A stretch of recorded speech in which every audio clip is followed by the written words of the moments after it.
দুশ্মন মুখালেফ প্রশ্নকারী থাকবে। ওই যে সমস্যা দেখতে নারী চলন যাবে। স্বামী যতই আমল টামল করে স্ত্রীর কাছে ভালোই লাগে, এরকম কিছু আল্লাহর বান্দি আছে না? তো একদিন দেখে ঘরের সামনে উঠান, বলে না উঠান, এই যে খালি জায়গা কি বলে, উঠানে রাতের চাঁদের আলো, 12টার পরে একজন ভাকরিওয়ালা বাতাসে ঘুরে, এরকম ঘুরে চরখার মতো। মানে স্ত্রী কয়, আমার স্বামীটা যদি এরকম বুজুর্গ হইতো তা না কামে লাগবে। রাত্র গভীর রাত স্বামী ইবাদত করে ভোরে বাসায় আসছে, বলে আজকে রাত্রে একজন বুজুর্গ দেখলাম, সে আমার ঘরের সামনে এভাবে বাতাসের উপরে শূন্যে উঠতেছে।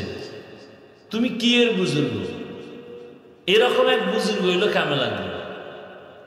এখন ওই স্বামী বুজুর্গ বলে, ওই লোকটা তো আমিই ছিলাম। বউ খায়, ও এই জন্য দেখছি পাও একটা বাঁকা, পাও একটা কি দেখতে নারী, বড় কঠিন হালাত। তবে এতটুকু আমাদের বুকের সাহস, যে যত কিছু বলুক, আমাদের সামনে দাঁড়ায় কথা বলার কোনো মায়ের সন্তান আজও জন্ম হয়নি। গোটা পৃথিবীতে আমাদের সামনে দাঁড়ায় কেউ কথা বলবে কোরআন হাদিসের লাইনে, এমন কোন সন্তানের জন্ম আজও হয়নি ইনশাআল্লাহ। আমরা যে হকের উপরে আছি ওভার 100, কোনো ভুল নাই, কোনো সন্দেহ নেই, কোনো সন্দেহ নেই, ওভার 100 আমরা হকের উপরে আছি। বাট আমরা কাউকে গালি দিতে চাই না, দিব না। গালি দেওয়া রসুলের আদর্শ না। পারলে কাউকে সালাম দিয়ে বুকে লাগাবো, বুঝাবো, বুঝবে না, দরকার নেই। গালি দেওয়ার দরকার নেই, বিরোধিতারও দরকার নেই। আমরা বয়ান করবো, দেখেন আমার বয়ান শুনতে থাকেন, কারে কয়টা গালি দিয়ে আজকে কাগজ কলমে লিখতে থাকেন। আল্লাহ আমাদের সব ভাইকে হেদায়াত দান করেন। তাহলে মাদ্রাসার প্রয়োজন আছে না নাই? আছে বললে হবে না, দোয়াও করতে হবে, সহযোগিতাও করতে হবে। ওয়াজ কিন্তু অর্ধেক হয়ে গেছে, বাকি শুরু হবে আপনাদের এই আমার মূল কথা যেটা বুঝাবার জন্য। দান চাওয়া সুন্নত, দিনের জন্য দান চাওয়া, দান করাও এটা রসুলের সুন্নত হিসাবে এই আমরা কালেকশন করি, সুন্নত হিসাবে। আমরা কাউকে জোর করি না, আল্লাহর মুহাব্বতে রসুলের সুন্নত হিসাবে আমরা আপনাদের কাছে চাই দান করেন, এটা সুন্নত। সেই সুন্নতের আমল হিসাবে সবাই দান করবেন। সাহাবায়ে কেরামদের থেকে রসুল রুমাল বিছায় নিতেন, দাও যে যত পারো দাও। সে ঘটনা বলার সময় আমার নাই। দানের উপরে কি পরিমাণ আয়াত, কি পরিমাণ হাদিসের বয়ান, শুধুই দানের উপরে বয়ান করলে এক রাত চলে যাবে। এত ফজিলত দান করার আর চাওয়ার। কাফেরের কাছে রসুল দাওয়াত দিতেছেন আর বলতেছেন, লা আসআলুকুম আজরা, তোমাদের কাছে যে আমি দাওয়াত দিলাম, কাজ করলাম, বিনিময় কিছুই চাই না। আর আপনদের কাছে বলতেন, যে যত পারো বেশি দাও, প্রতিযোগিতামূলক দাও। এখন লা আসআলুকুম আজরা কোন জায়গার কথা কোন জায়গায় লাগাই দিছে। আল্লাহ হেদায়াত দান করুন। আপনাদের কাছে ছাত্ররা যাবে ব্যাগ রুমাল নিয়ে, সর্বোচ্চ দিলের মহব্বতের সাথে দান করবেন। 4টা পুরস্কার পাওয়ার আশায়। 1 নাম্বার পুরস্কার দান করলে হায়াত বেড়ে যাবে। 2য় পুরস্কার দান করলে রিজিক বেড়ে যাবে। 3য় পুরস্কার দান করলে মুসিবত থেকে আল্লাহ হেফাজত করবেন। 4 নাম্বার পুরস্কার দান করলে কবরওয়ালাদের আযাব মাফ হবে। যারা চান যে হ্যাঁ আমার হায়াত বেড়ে যাক, দান করবেন সব সময়, শুধু এখানে না, সব জায়গায়, এবং বেশি বেশি করবেন। আল্লাহ আমাকে বারবার দিতেছেন, আপনারাও আল্লাহর পথে বারবার দিবেন। রাজি আছেন ইনশাআল্লাহ? আর যদি কোনো আমার হায়াত বাড়ানোর দরকার নাই, তাড়াতাড়ি মরতে চাই, আপনার দান করারও দরকার নেই। রিজিক বাড়বে দান করলে। যদি বলেন না আমি ফকির হয়ে মরতে চাই, তো দান করার দরকার নেই। রসুলের সুন্নত হিসেবে দান করবেন। যদি মনে করেন না সওয়াব নাই, লাভ নাই, আপনার দান দরকার নাই। তো দিন হেফাজতের জিম্মা তো আল্লাহ নিয়ে নিছেন। আল্লাহ কাকে দিয়ে করবেন সেটা আল্লাহ ভালো জানে। কোনো ব্যক্তির কাছে দিন কি ঠেকা? যদি তাই হতো তো আল্লাহ আমার রসুলকে নিতেন না। অতএব আপনি দিলে আপনার কপাল খুলে যাবে। নিয়ত করে দিবেন, আল্লাহ আমি তোমার কোরআনের বাগানে দান করতেছি, এর বরকতে আমার মা অসুস্থ, তুমি সুস্থ করে দাও। আমার চাকরির সমস্যা, ব্যবসার সমস্যা তুমি সমাধান করে দাও। এই নিয়তে বিসমিল্লাহ বলে পকেটে হাত দেন। কই হাত নাই? আরেকজন আর পকেটে দিয়েন না। বিসমিল্লাহ বলেন সবাই, বিসমিল্লাহ বলেন, বলেন বিসমিল্লাহির রহমানির রহিম। এই পকেট থেকে বড় নোটটা বের করে দেন। এই ছাত্ররা নেমে যাও দ্রুত। এখানে উঠান না কেন?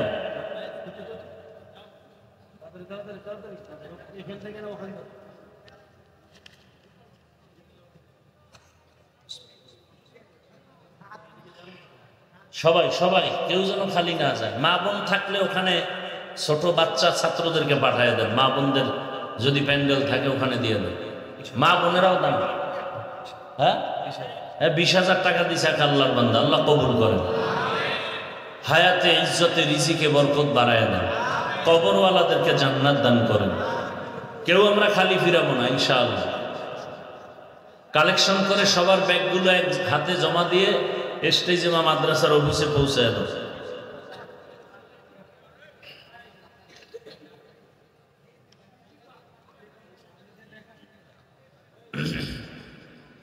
কথা না বলি,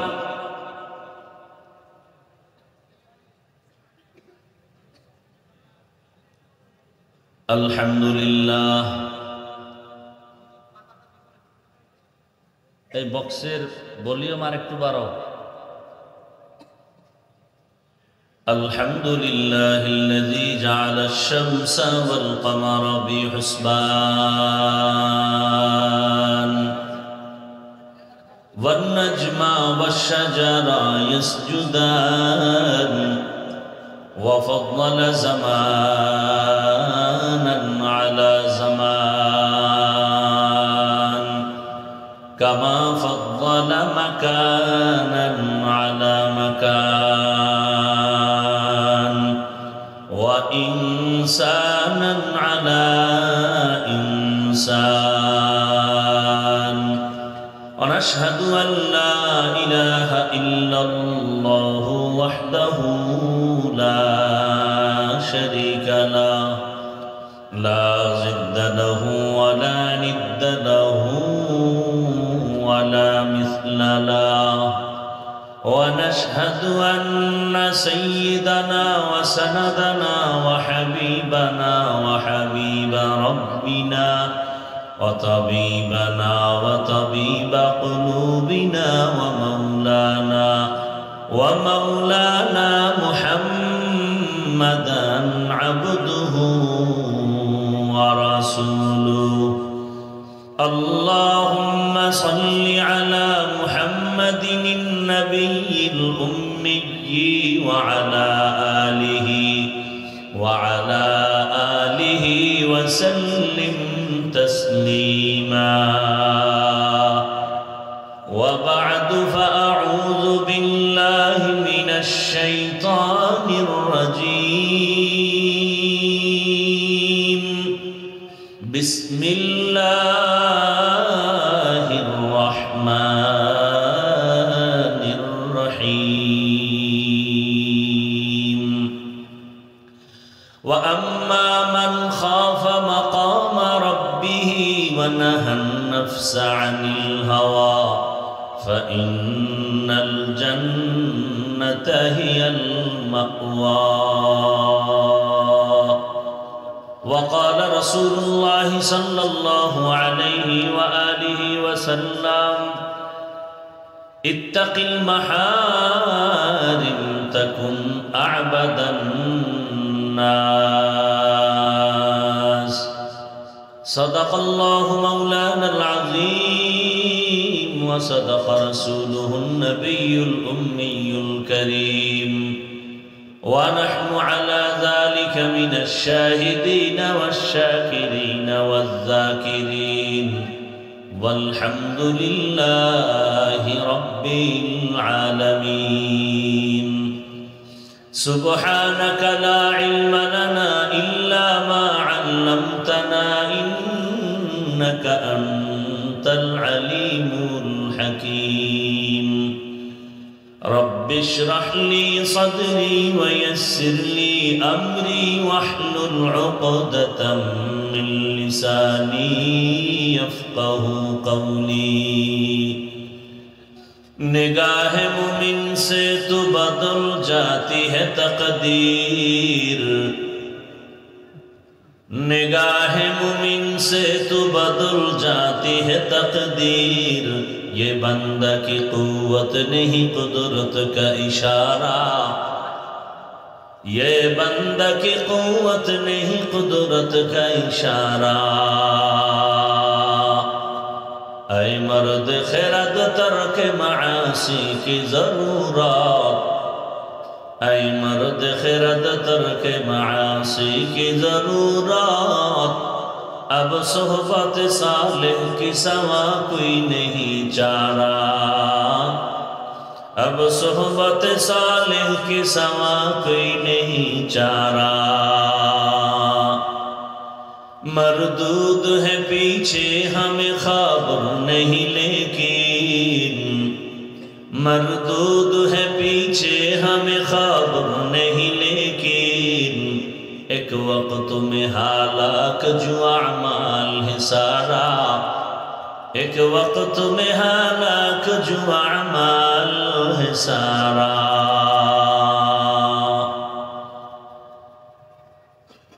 महती महफिले आजकेर उपस्थित मोहतरम सम्मानित सभापति उस्ताजुल उलामा पीर कामिल हजरतुल अल्लाम জামালউদ্দিন মাহমুদ সন্দীপী দামাত বারাকাতুহুম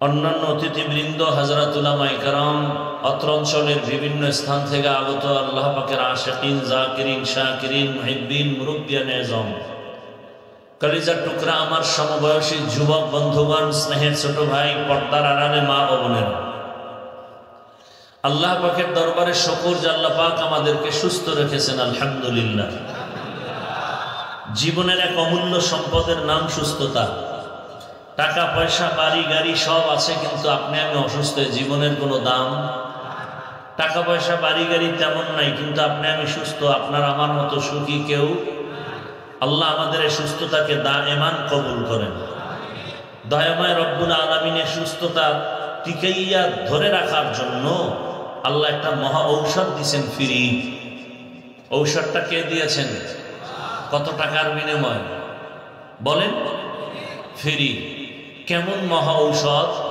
যে ঔষধের সমান কোন ঔষধ পৃথিবীতে আজও পর্যন্ত কেউ আবিষ্কার করতে পারেনি কেমন মহা ঔষধ কিয়ামত পর্যন্ত সমান কোন ঔষধ আবিষ্কার করতে কেউ পারবে না সেই ফ্রি ঔষধ যার সমতুল্য কোন ঔষধ নাই আমাদের সুস্থ থাকার জন্য সে ঔষধ হলো রাতের ঘুম রাতে মানুষ এর সমান কোন ঔষধ বানাবে পরের কথা বরং আল্লাহর দেয়া ঔষধকে নষ্ট করার যন্ত্র আবিষ্কার করেছে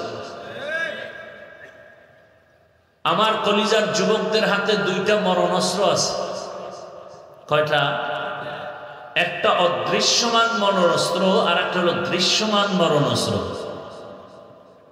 আমাদের বোধগম্য কতটা দুর্বল আমরা কতটা মেধা এবং সঠিক জিনিস থেকে কতটা পেছনে এখানে প্রত্যেকটা যুবক চায় আমি দীর্ঘ জীবন বেঁচে থাকি এবং এখানে প্রত্যেকটা যুবক চায় আমি সুস্থ থাকি অথচ দুই অস্ত্র হাতে নিয়ে সব সময় ঘুরে এক অস্ত্র ওকে অসুস্থ বানাবে আর এক অস্ত্র ওকে দ্রুত কবরের পথে নিয়ে যাবে দৃশ্যমান মরণাস্ত্রের নাম বাইক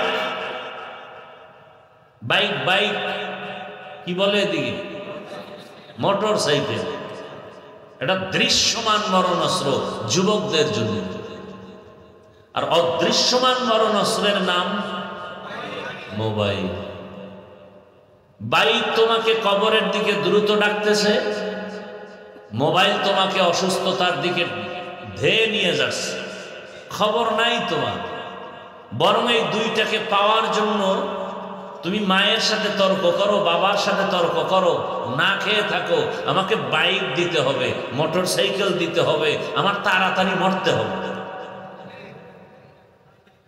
দেখেন তো আমার কথা আমি অযুক্তি বলছি? এ ভাই, মোবাইলও জ্বালাইলেন, আবার লাইটও ধরে রাখলেন, এমন কেন? এই বেটা, মোবাইল চালাইতে পারো না, নিয়ে আসছো, হজে মোবাইল নিয়ে আসছো কেন? কাম কি তোর? কামে মিডিয়াওয়ালারা করতেছে না, কিন্তু বইবে একটা আকামের দোকানদারি লইছে।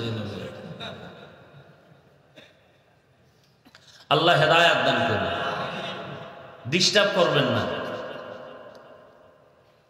আল্লাহ, তাহলে দুই অস্ত্র, এক অস্ত্রে মরণের দিকে নেয়। যুবকরা একটু খেয়াল করো বাবা, তোমরা পরিসংখ্যান দেখো, দেশে গাড়ি অ্যাক্সিডেন্ট হয়, বাস, লঞ্চ, বিমান আর বাইক বা মোটর সাইকেল, হিসাব মিলাও তো, গড় হিসাবে খোঁজ নাও, তদন্ত করো, মোটর সাইকেলে কি পরিমাণ যুবকের প্রাণ কেড়ে নিতেছে, হিসাব মিলাও। এবার মোবাইল, মোবাইল তো তোমাকে পঙ্গু বানায় দিতেছে, তোমার খবর নেই। ধান খেত আছে না, এদিকে আছে কিনা জানি না, আমাদের দেশে দেখছি ধান খেতের মধ্যে একটা লাঠির উপরে এরকম একটা পাঞ্জাবি ঝুলায় রাখে, উপরে একটা রসের হাড়ি দেয়, একটা মানুষ দাঁড়ানো, কিন্তু ভেতরে আছে কিছু। ঠিক তোমার রুহুটা আছে, ভেতরটা তোমার সম্পূর্ণ মেয়াদহীন হয়ে গেছে, অকেজো হয়ে গেছে, চোখের পাওয়ার কিন্তু কমতেছে, খবর নেই। সত্য কথাটা মানো বা না মানো, অন্তত সাপোর্ট দিও যে হ্যাঁ এটা সত্য। এই মোবাইল তোমার কিডনি ড্যামেজ করে দিতেছে, খবর নাই, হার্ট দুর্বল, ব্রেন দুর্বল, লেখাপড়া নাই, চরিত্র নাই। যারা টাচ মোবাইল চালাও, বুকে হাত দিয়ে আল্লাহরে সাক্ষী রেখে বলতে পারবি তোর চরিত্র পবিত্র। আল্লাহ হেদায়াত দান করুন। আমি কাউকে আঘাত করার জন্য বলছি না, আমি আমার যুবকদেরকে ফুটন্ত গোলাপের জীবন উপহার দেওয়ার জন্য বলছি। ও যুবক, তুমি এতটা দুর্বল কেন? অথচ তোমার মধ্যে আল্লাহ এমন কিছু রাখছেন যে গোটা দেশ তুমি একাই নিয়ন্ত্রণ করতে পারো, সেই মেধা আল্লাহ তোমাকে দিয়েছেন, তুমি নষ্ট করো কেন? কি জন্য বলো তো? সারা রাত দরওয়াজা জানালা বন্ধ করে ঘরের মধ্যে জেনা করো, মোবাইল নিয়ে, চোখের জেনা, হাতের জেনা, জবানের জেনা, অন্তরের জেনা, সারা রাত গুনাহ গুনাহ গুনাহ এই মোবাইল নিয়ে। মায়ের সাথে বেয়াদবি, বাবার সাথে বেয়াদবি, শিক্ষকের সাথে বেয়াদবি এই মোবাইল। মায়ের টাকা চুরি করছে কত, বাবার টাকা চুরি করেছে শুধু মোবাইল। চরিত্র নাই, লেখাপড়া নাই, ঘুম নাই, সুস্থতা নাই। ইবাদতের লাইন তো পরের কথা। কতটা নষ্ট হয়ে গেল আমার আপনার জীবনে মোবাইল মোবাইল করে। আল্লাহ মোবাইলের গুনাহ থেকে আমাদেরকে পূর্ণ হেফাজত করেন।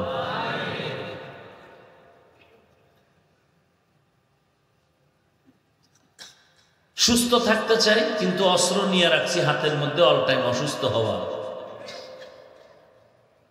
অকাল মরণ হচ্ছে যুবকের।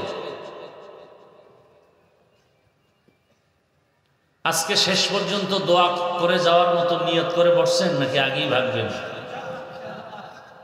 না আবার কারোর সাথে টাইম দেওয়া আছে, মিস কলের জবাব দিতে হবে? হ্যাঁ, আল্লাহ হেদায়াত দান করুন। আল্লাহ আমাকেও হেদায়াত দান করুন। কথাগুলো আমি হালকার উপরে বলল, খুব কঠিন কথা। এই কথাগুলো আমাদেরকে ধ্বংস করে ফেলেছে। আমি বক্তা ওয়াজ করতেছি, গাড়িতে উঠলেই মোবাইল, কি দেখি? আল্লাহ মাফ করেন। আবু হুরায়রা রাদিয়াল্লাহু তাআলা আনহু থেকে বর্ণিত হাদিস, কিয়ামতের দিন সর্বপ্রথম 3 ব্যক্তি জাহান্নামে যাবে। কেমন 3 ব্যক্তি? যেই 3 ব্যক্তির ব্যাপারে দুনিয়াওয়ালারা বলবে এরা বিনা হিসাবে জান্নাতি, অথচ আল্লাহর আদালতে আবু হুরায়রা বলেন এই 3 ব্যক্তি সবার আগে জাহান্নামে যাবে। আবু হুরায়রা হাদিস এক সাহাবীকে শুনাইতে গিয়ে 3 বার বেহুশ হয়ে পড়ে গেছে। হাসরের ময়দানে আল্লাহ 3 ব্যক্তির প্রথম ডাকবে, এই শহীদ, তোর জামা কাপড়ে রক্ত লাগানো কেন? হ্যাঁ, আমি তো মুজাহিদ হয়েছি, যুদ্ধ করেছি। বলে, কেন যুদ্ধ করেছো?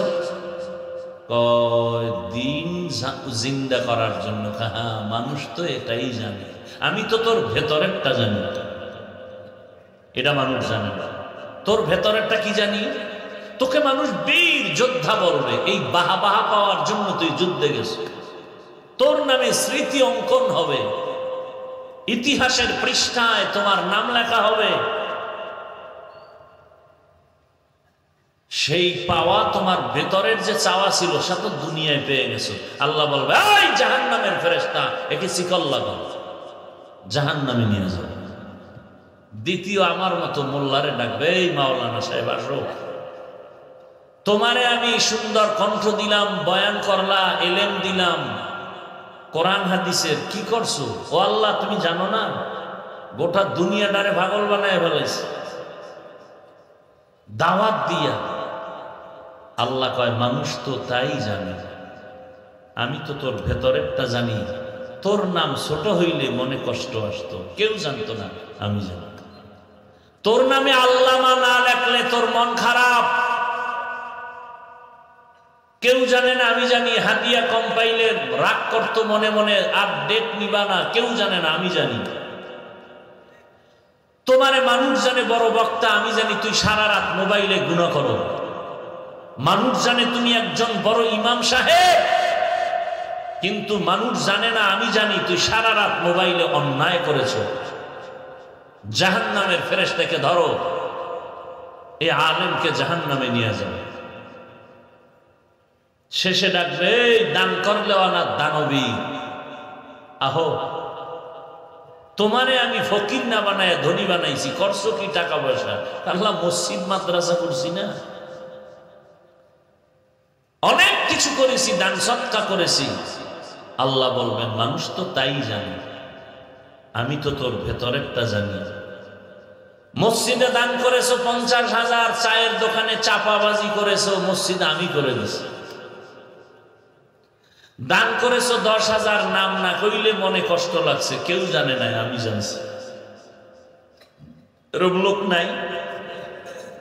20,000 টাকা দিছে, বলছে নাম জানো মাইকে না বলা হয়। আর একজন পাগলা 1,000 দিয়ে কয়, নাম যদি না বলে টাকাটা ফেরত নিয়ে আসো। আছে না নাই? আল্লাহ বলেন, একেও ধরো, হ্যান্ডকাপ পড়ায় জাহান্নামে নিয়ে যায়।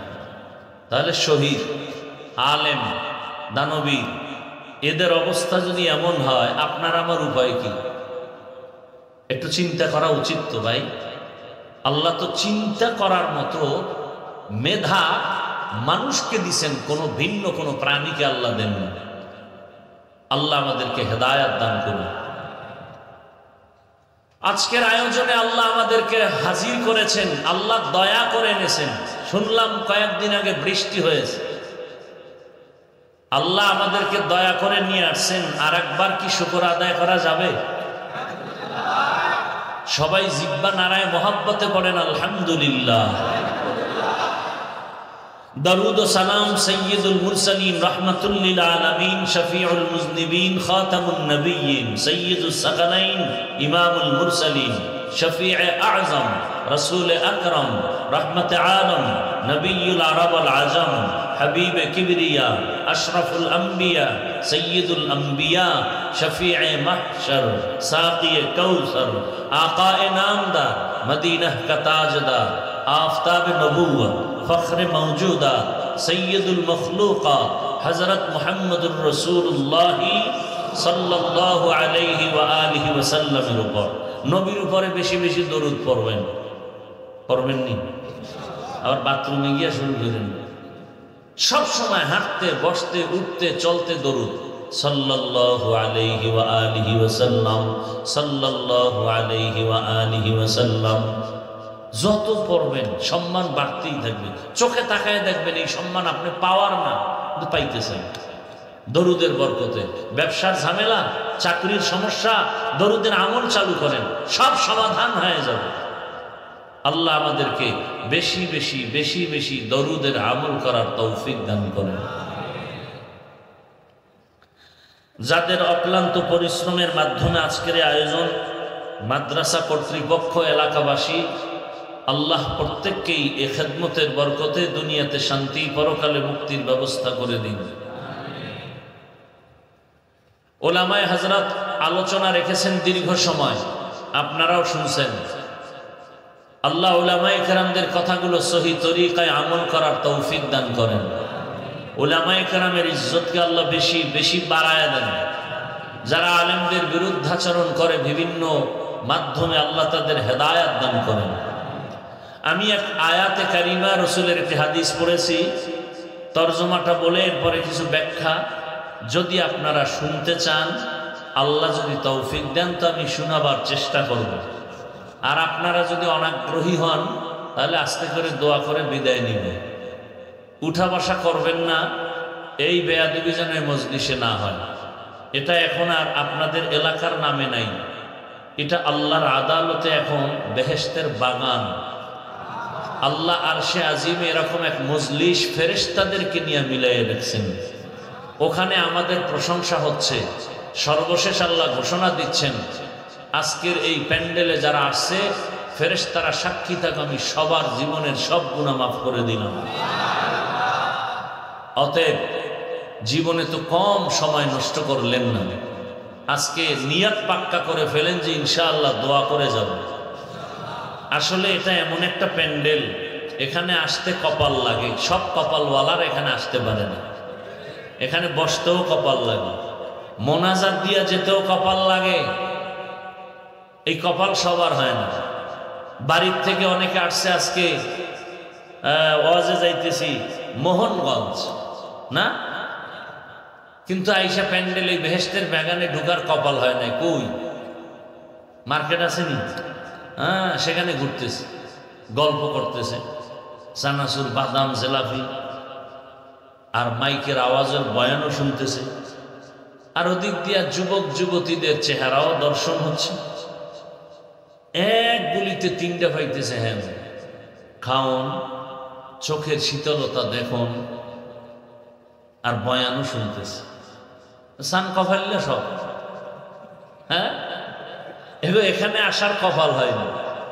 দোয়া করি আল্লাহ এদেরকেও হেদায়াত দান করে।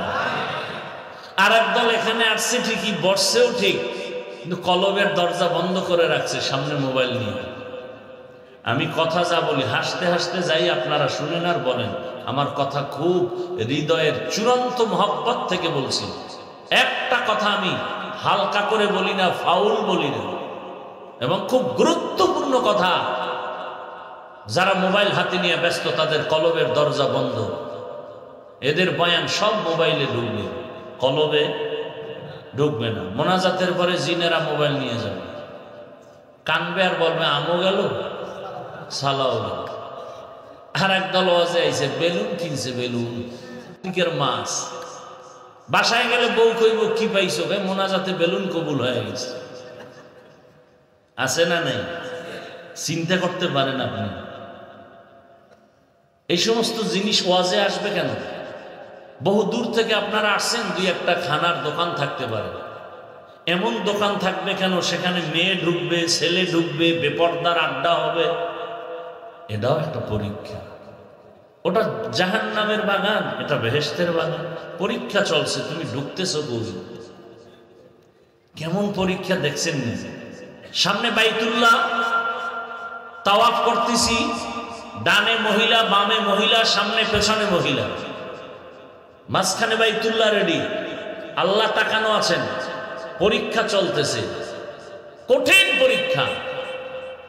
চোখ খুললেই নারী, ডানে বামে শরীরের উপরে টাচ হচ্ছে।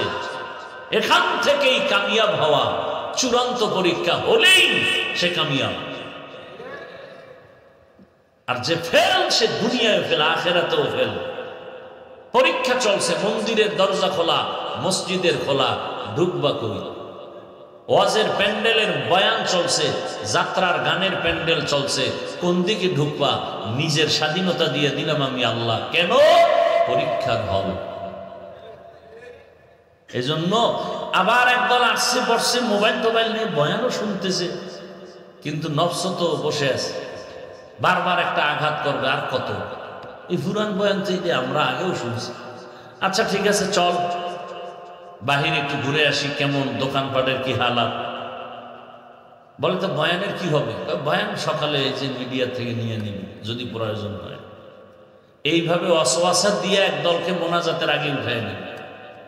এতগুলো মানুষ এক জায়গায় পড়ে মা বাবার জন্য দোয়া করার ভাগ্য হয়েছে জীবনে, তার আল্লাহ এই সুযোগ দিছেন। এটাকে অবহেলা করা মানে বঞ্চিতদের অন্তর্ভুক্ত। আল্লাহ সবাইকে কবুল করেন। আয়াত ও হাদিসের তরজমাটা বলি, তারপরে কিছু ব্যাখ্যা হবে।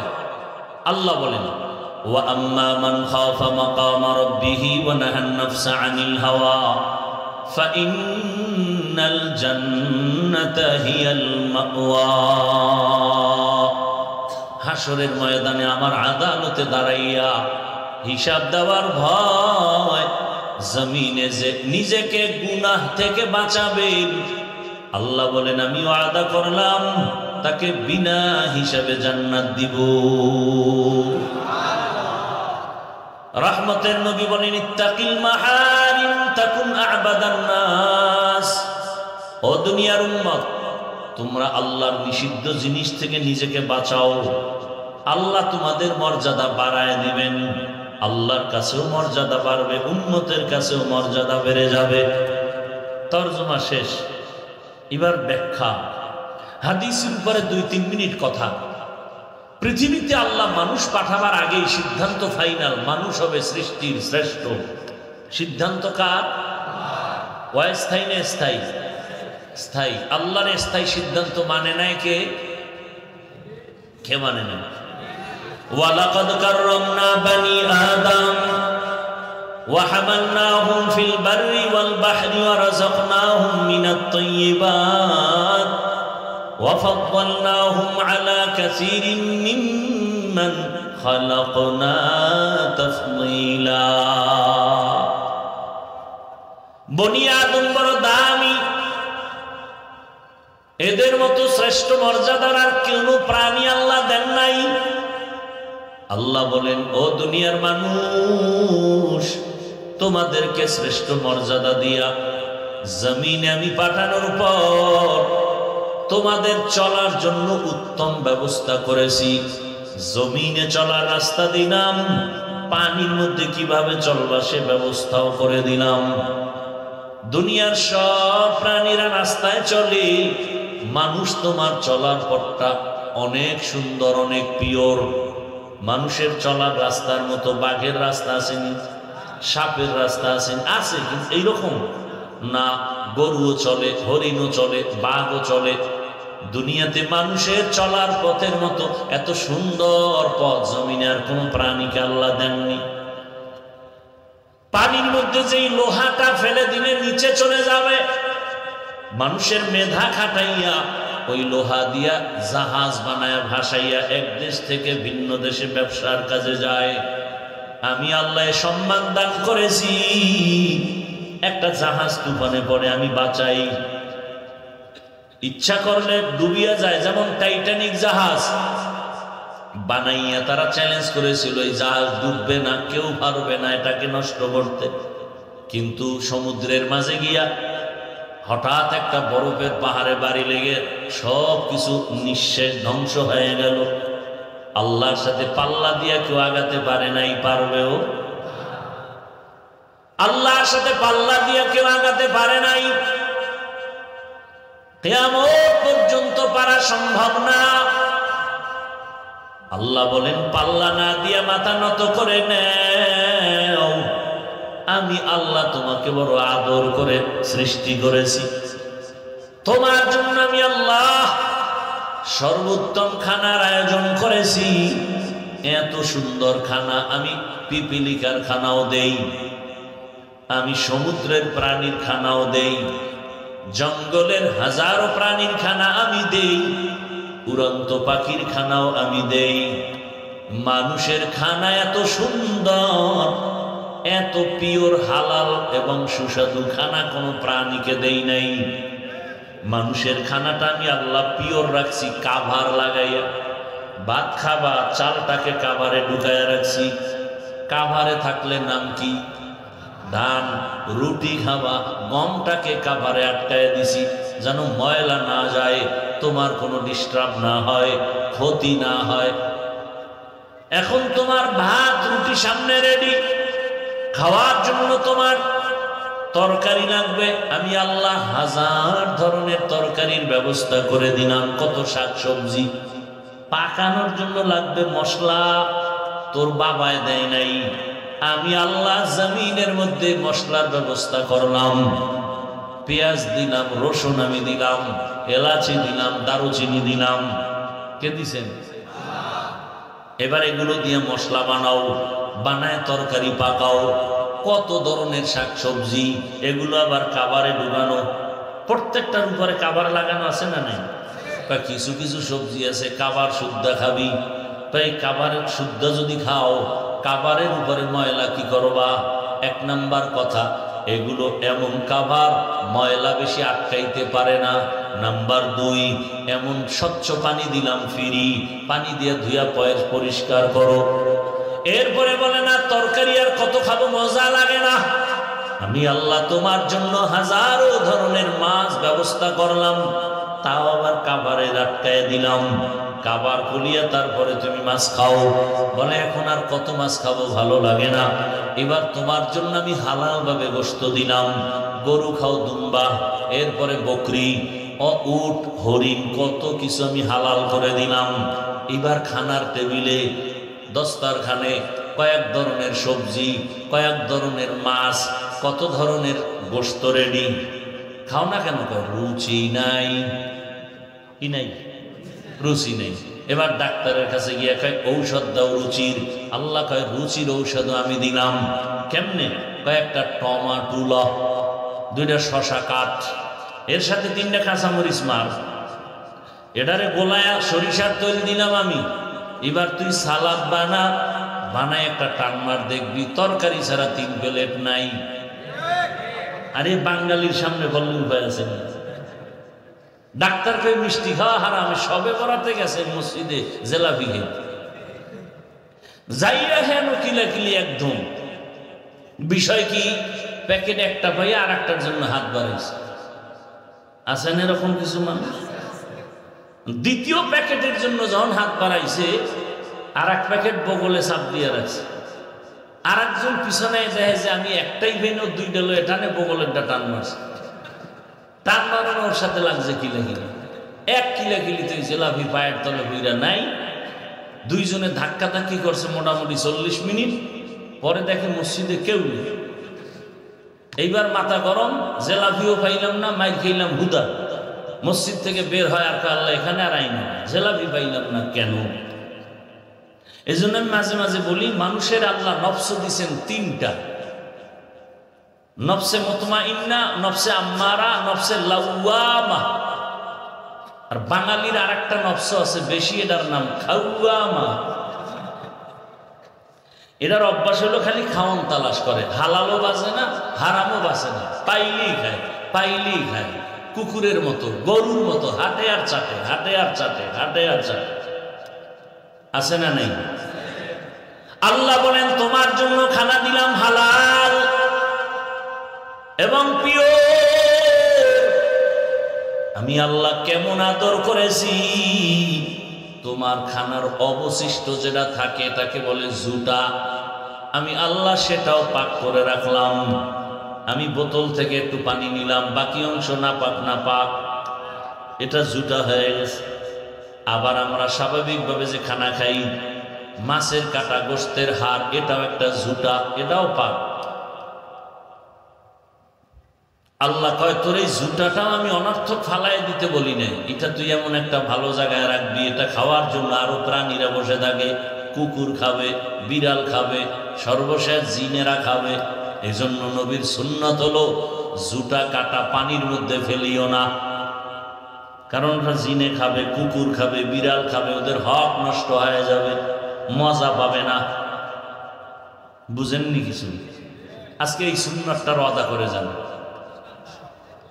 পানির মধ্যে ফেলবেন না, জুতা কাটা পানির মধ্যে ফেলবেন না। বিড়ালের খানা এটা, কুকুরের খানা, ঘরের পিছনে কোথাও নিরাপদ জায়গায় রাখবেন, এটা জিনে খেয়ে ফেলবে।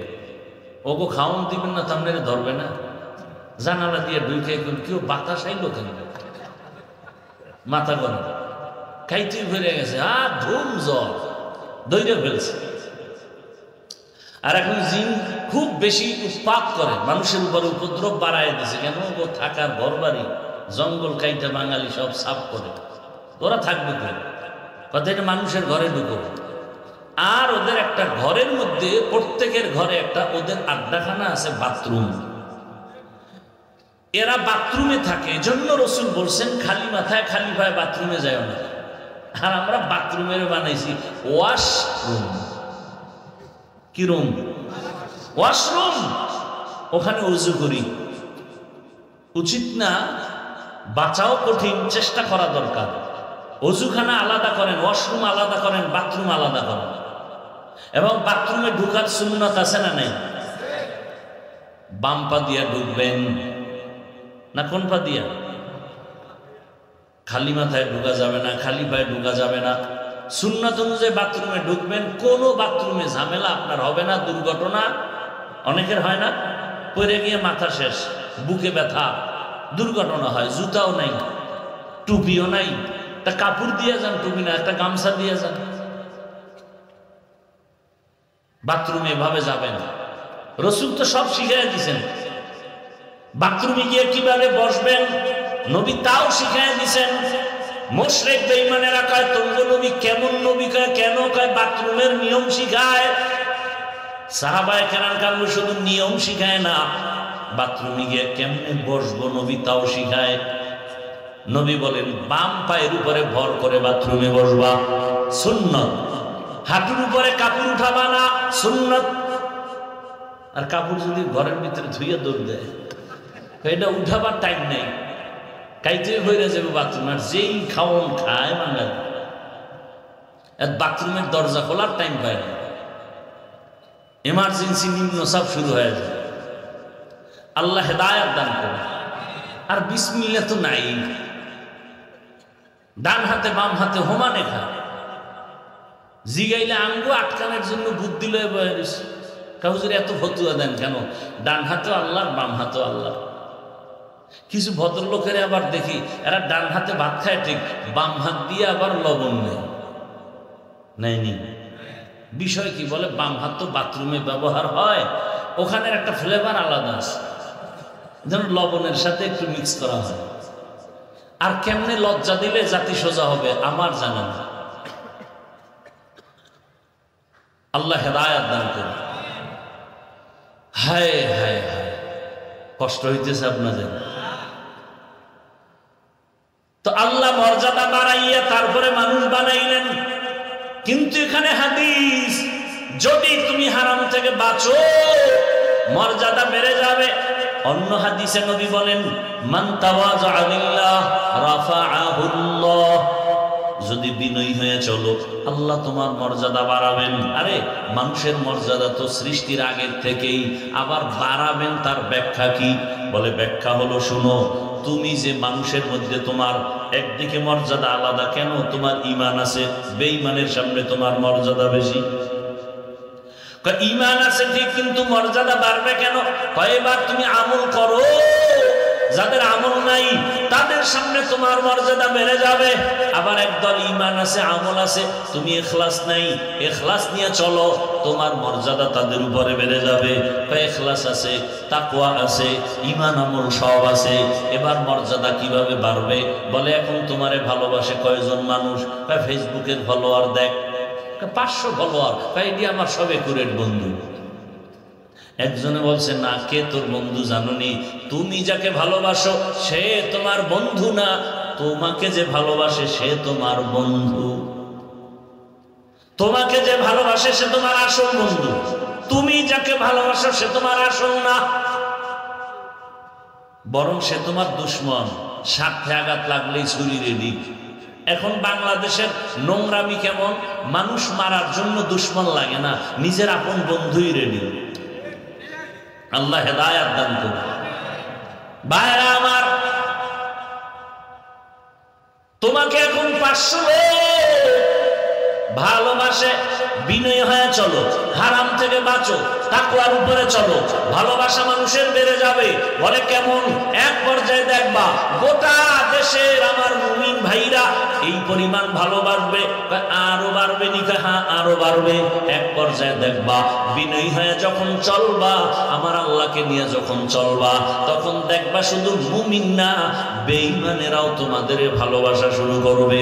শুধু তাই না, আরো যদি আল্লাহর কাছে প্রিয় হতে পারো, দেখবা এক সময় শুধু মানুষ না, ভিন্ন প্রাণীও তোমাকে মোহাব্বত করবে। মোহাব্বত করলে দেখবা বাঘ তোমার কথা শুনে, হরিণ তোমার কথা শুনে, দুনিয়ার অন্য প্রাণী তোমার কথা শুনে। এরকম নজিরে জমিনে আছে না নাই? আল্লাহর ওলি বাঘের গিয়া খাই, বাঘ এখানে আমরা বসবাস করব, তুই তোর গন্তব্যে চলে যা। বলতে দেরি, বাঘ তার বাচ্চা কাঁধে নিয়ে পাহাড়ের মধ্যে যাইতে দেরি হয় নাই। নদীর মধ্যে পানি নাই, কি নাই? পানি নাই। এলাকার লোক গিয়া কয় নদী শুকনা, বহুদিন ধরে পানি নাই। আল্লাহর বান্দা, প্রিয় বান্দা চিঠি লেখা কয় এটা নদীর মধ্যে ফেলে দাও। যখন নদীর মধ্যে চিঠি দেওয়া হয়, সাথে সাথে শুকনা নদীর মধ্যে জোয়ার শুরু হয়ে গেল। আরো আস্তে করে বলেন, খেয়াল করছেন নি কথাটা? কি শুকনা নদীতে চিঠি লেখছে, পানির জোয়ার, এটা কেমন গাঞ্জাখুরি কথা। এখন একজন এই কামটা ঘটাইছে কে ঘটাইল? পরে একজনে কয় তাবলিগের এক মুরব্বী, কয় এ তো কঠিন কাফের হয়ে গেছে। না না না না, তাবলিগ না। কয় কে? চরমনের একজন ব্যক্তি। কয় ও তো ডবল কাফের। কথা না, হেও না। কে? কয় দেওবন্দি একজন। কয় ট্রিপল কাফের। কথা তেও না। কয় কে? কয় খোঁজ। খুঁজতে খুঁজতে খুঁজতে খুঁজতে খুঁজতে খুঁজতে ইতিহাস ঘাটতে ঘাটতে গিয়ে দেখে এই কাজ কেউ ঘটায় নাই, যিনি ঘটাইছেন রহমতের নবীর সাহাবী হযরতে ওমর। এবার কাফের কম,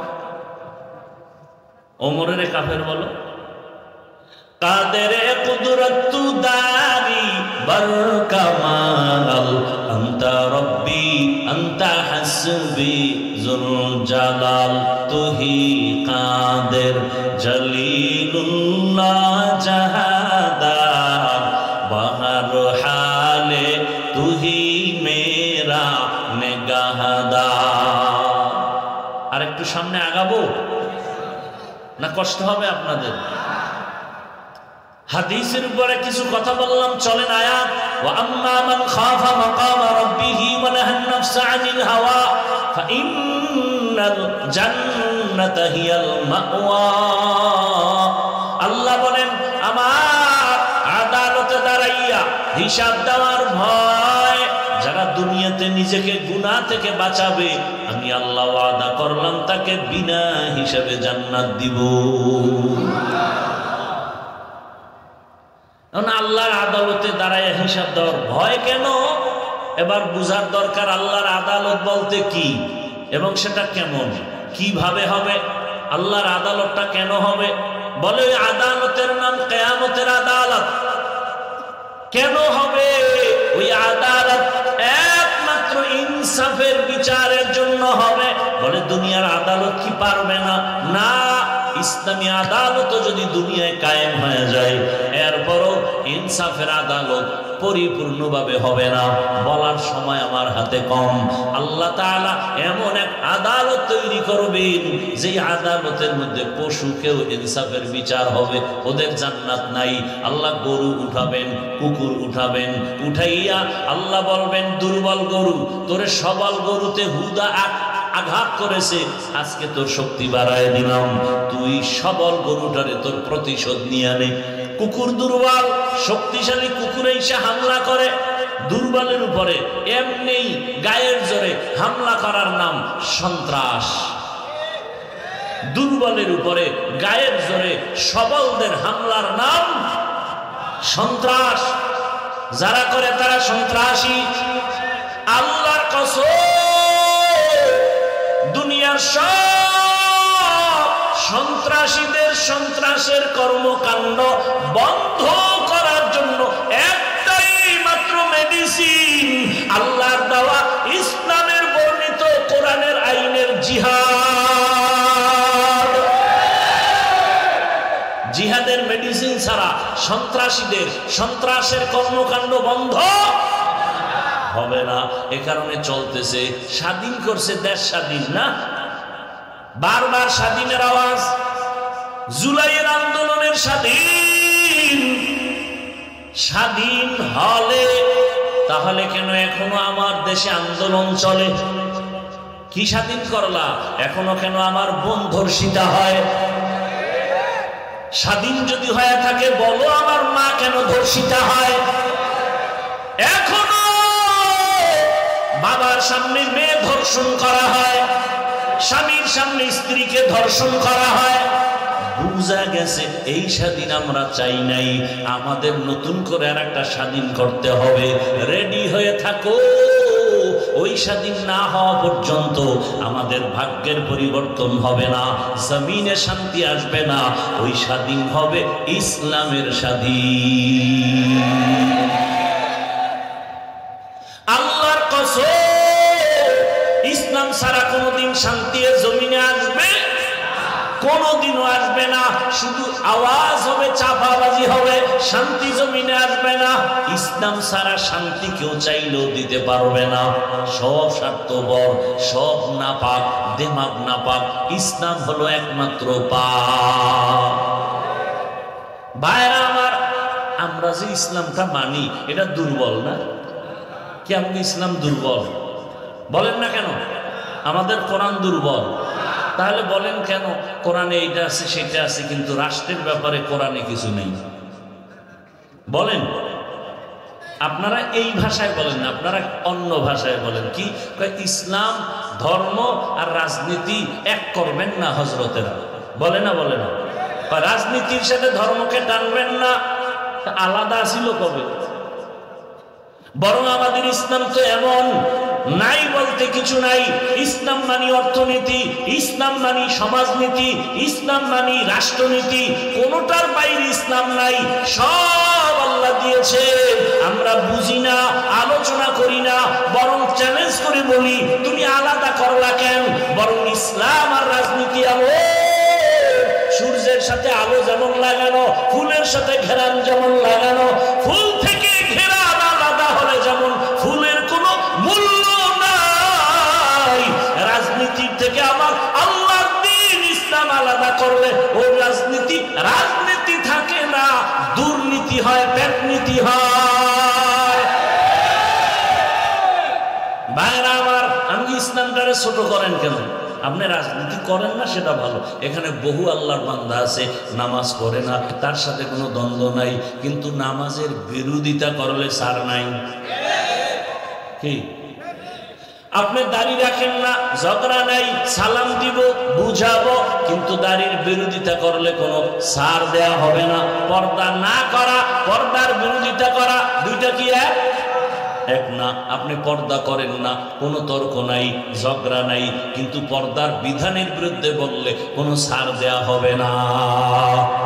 ভাইরা আমার, তো আল্লাহ পাক রব্বুল আলামিনের আদালত, ইনসাফের আদালত, আল্লাহ তাআলা ইনসাফের বিচার করবেন, যেখানে বিন্দু থেকে বিন্দু কোনো বেইনসাফি হবে না। তবে সে আদালত হবে বড় ভয়ঙ্কর আদালত। যে আদালতের কথা স্মরণ করে আবু বকর কান্না করেন, ওমর কান্না করেন, রহমতের নবী পর্যন্ত কান্না করেন। আল্লাহর আযাবের ভয়, আল্লাহর আদালতে দাঁড়ানোর ভয় বড় কঠিন। এমন ভয়ঙ্কর আদালত হবে হাসরের ময়দানে, ইনসাফের বিচারের জন্য নবীও কান্না করেন, আল্লাহর আদালতে আমার উম্মতের উপায় কি হবে? আবু বকর নামাজে দাঁড়ায় কান্না করেন, হাসরের ময়দানে আল্লাহর আদালতে কেমন করে দাঁড়াবো এই ভয়। বাদশাহ হারুন রশিদের নাম শুনছেন না? বলেন তো তার স্ত্রীর নাম কি? মাশাআল্লাহ, জুবায়দা খাতুন। একজন রাষ্ট্র পরিচালক, অন্যদিকে সে কিন্তু মসজিদের ইমাম। বাদশাহ হারুন রশিদ শুধু দুনিয়ার বাদশাহ না, আখিরাতের লাইনও আগানো। প্রমাণ তার স্ত্রী কত বড় দিনদার। পর্দার আড়ালের আম্মা জানেরা, বোনেরা, ভালো করে শুনেন। ওই বাদশাহ হারুন রশিদের স্ত্রী জুবায়দা খাতুন, তিনি ছিলেন কোরআনের হাফেজা। তার কাজের লোক ছিল 100 নারী। সমস্ত কাজের নারীরাও কোরআনের হাফেজা। আরো আস্তে করে বলেন, কাজের নারীরা। সুবহানাল্লাহ। জুবায়দা চিন্তা করলেন, আল্লাহ আমাকে নেয়ামত দিছেন, আরে এত বড় বাদশাহ হারুন রশিদ, তার ঘরের স্ত্রী জুবায়দার পাওয়ার কত। এরপর আল্লাহর কি ভয়। हर के दार खौफ हकदार दिल मदम जन्नतुल मअवा देहत उ रामका। রামগদা সেটু কমিশনার হইলে আরে পাওয়া পুরা উল্টে ফেলায় জমিন দেন, ঠিক নি? আপনাকে উত্তরবঙ্গে মাঝে মাঝে দেখি ওয়াজের স্টেজে বক্তব্য, মহিলা কি কমিশনার না মেম্বার কোরআনের প্যান্ডেলে বক্তব্য দেয় জাতির সামনে। এটা কি রাজনীতির প্যান্ডেল? বলেন, সহজ কথা বলেন। আমাদের ওয়াজের প্যান্ডেল এগুলো কি রাজনীতির স্টেজ? তো রাজনীতির বক্তাদের নাম কেন আর বক্তব্য কেন? ওয়াজের প্যান্ডেলে যদি রাজনীতির নেতা বক্তব্য দিয়ে ভোট চায়, তাহলে আলেম ওলামা কোরআন হাতে নিয়ে রাজনীতির ওয়াজ করবে কঠিন ভাবে। নিজের বেলায় কুরু কুরু, আমগো বেলায় মাকরু, বদমাস। আল্লাহ হেদায়াত দান করুন। ভাই আপনার দাওয়াত, আলহামদুলিল্লাহ। আপনার বাড়ি কা নাউজুবিল্লাহ। মসজিদে ঢুইকা ভোট চায়, আর ইমাম সাহেব যদি ইসলামের লাইনে কোনো দল করে, এই উপরে বিপদ। এটা কোন স্বৈরাচারী আচরণ? জীবন ভর ডাউলের ভানি আটার রুটি খাইয়া কোরআন হাদিস শিখলাম, কষ্ট করলাম। কি পরিমাণ কষ্টের কোনো ভাষা নাই। এত পরিমাণ কষ্ট করছি। কোরআন হাদিসের কি আছে, কয়টা আয়াত, কয়টা অক্ষর, কয়টা নক্তা, কয়টা জের, কয়টা জবর, কোরআনের বিধান কিরকম, কি কি আল্লাহ পাক এই মাসআলা বয়ান করছেন, বিধান কিভাবে দিয়েছেন, কোন বিধান কিভাবে অবতীর্ণ হয়েছে, এর মেয়াদ কি, কোন আয়াতের হুকুম এখনো জারি আছে, কোন আয়াতের হুকুম জারি নাই। আল্লাহ পাক রব্বুল আলামিন পরিবারের কি কি আয়াত দিয়েছেন, সংসারের আয়াতগুলো কি কি, জাকাতের উপরে, অর্থনীতির উপরে আয়াতগুলো কি কি, সবগুলো ঘেটে ঘেটে তাফসীরের লাইনে, ফিকহের লাইনে, মাসআলাগত গ্রামারের লাইনে পড়তে পড়তে পড়তে পড়তে কোরআন ওলামায়ে কেরাম জীবন শেষ। মানুষকে বয়ানে বসলেই একটা বেয়াদব, বেনামাজি, সুদখোর, সে এসে ডিরেকশন দেয়, বয়ানটা এমন করেন। এ সোজা হয়ে যেত। আপনারা যদি আবার পাবলিক দাঁড়ায় কইতেন হুজুরের সাথে বেয়াদবি চলবে না, একটা আওয়াজ দিতেন সব বেয়াদব সাইজ হয়ে যেত। আলেম কোরআন হাদিসের বয়ান করবে, এখানে ডিরেকশন কি আবার? আর কি সুন্দর বক্তব্য। হুজুর গো আজ শুনলে হবে না, আমল করতে হবে। কি সুন্দর বক্তব্য দেয়। তো আপনারা তখন দাঁড়ায় যদি খান, আপনার দাড়ি নেই কেন? আল্লাহ হেদায়াত দান করুন। আসলে লোভে ধ্বংস। রাসূল বলেছেন হুব্বুদ দুনিয়া রাসু কুল্লি খাতিয়া, দুনিয়া সব ধ্বংসের কারণ দুনিয়ার লোভ।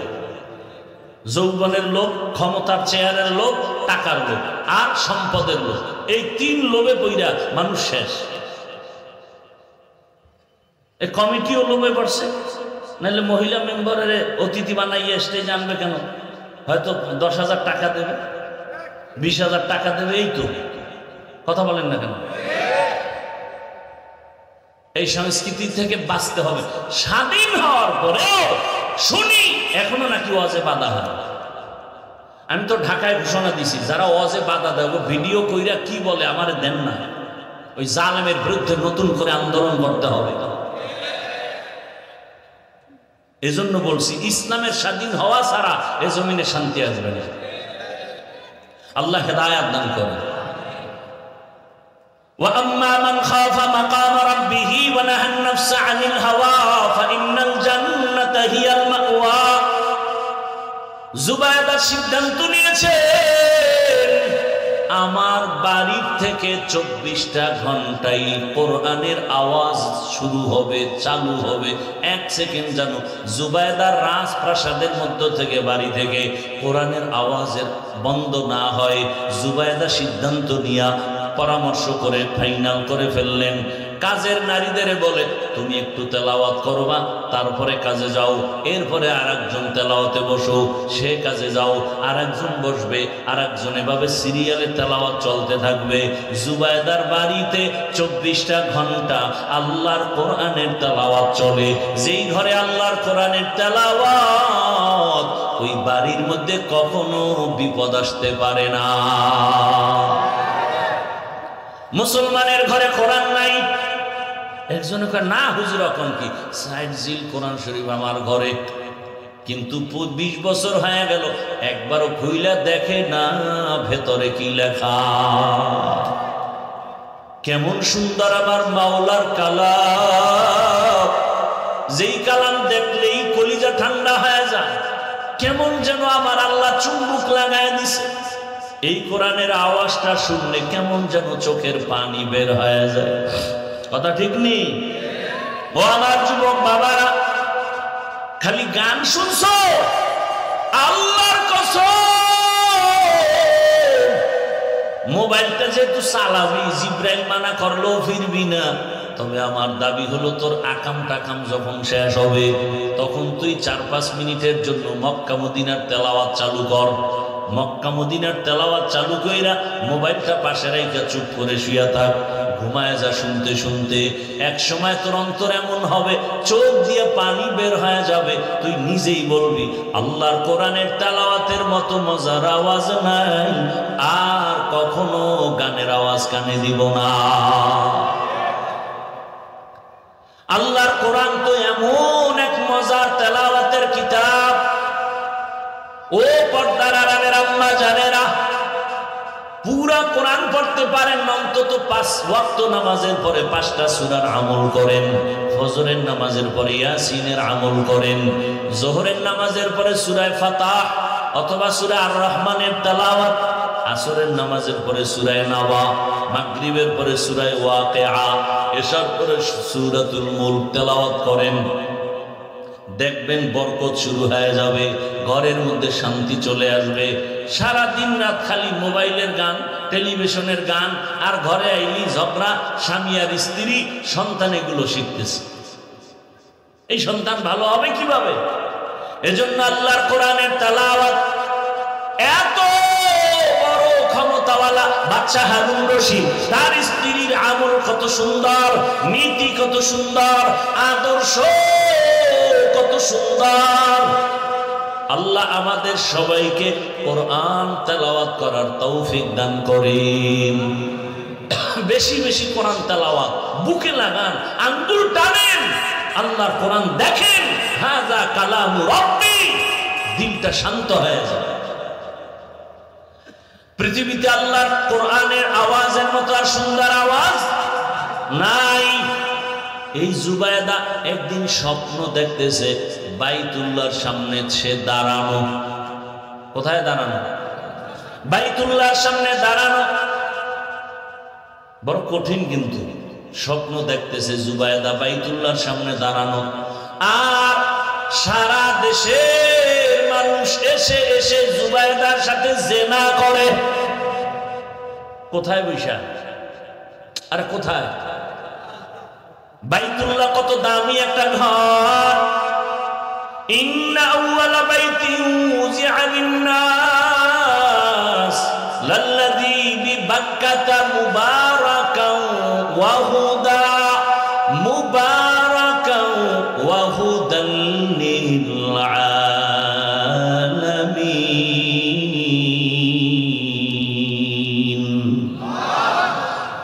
আল্লাহ জমিন বানায় প্রথম ঘর বানাইলেন হেদায়েতের ঘর, বাক্কা নগরী বাইতুল্লাহ।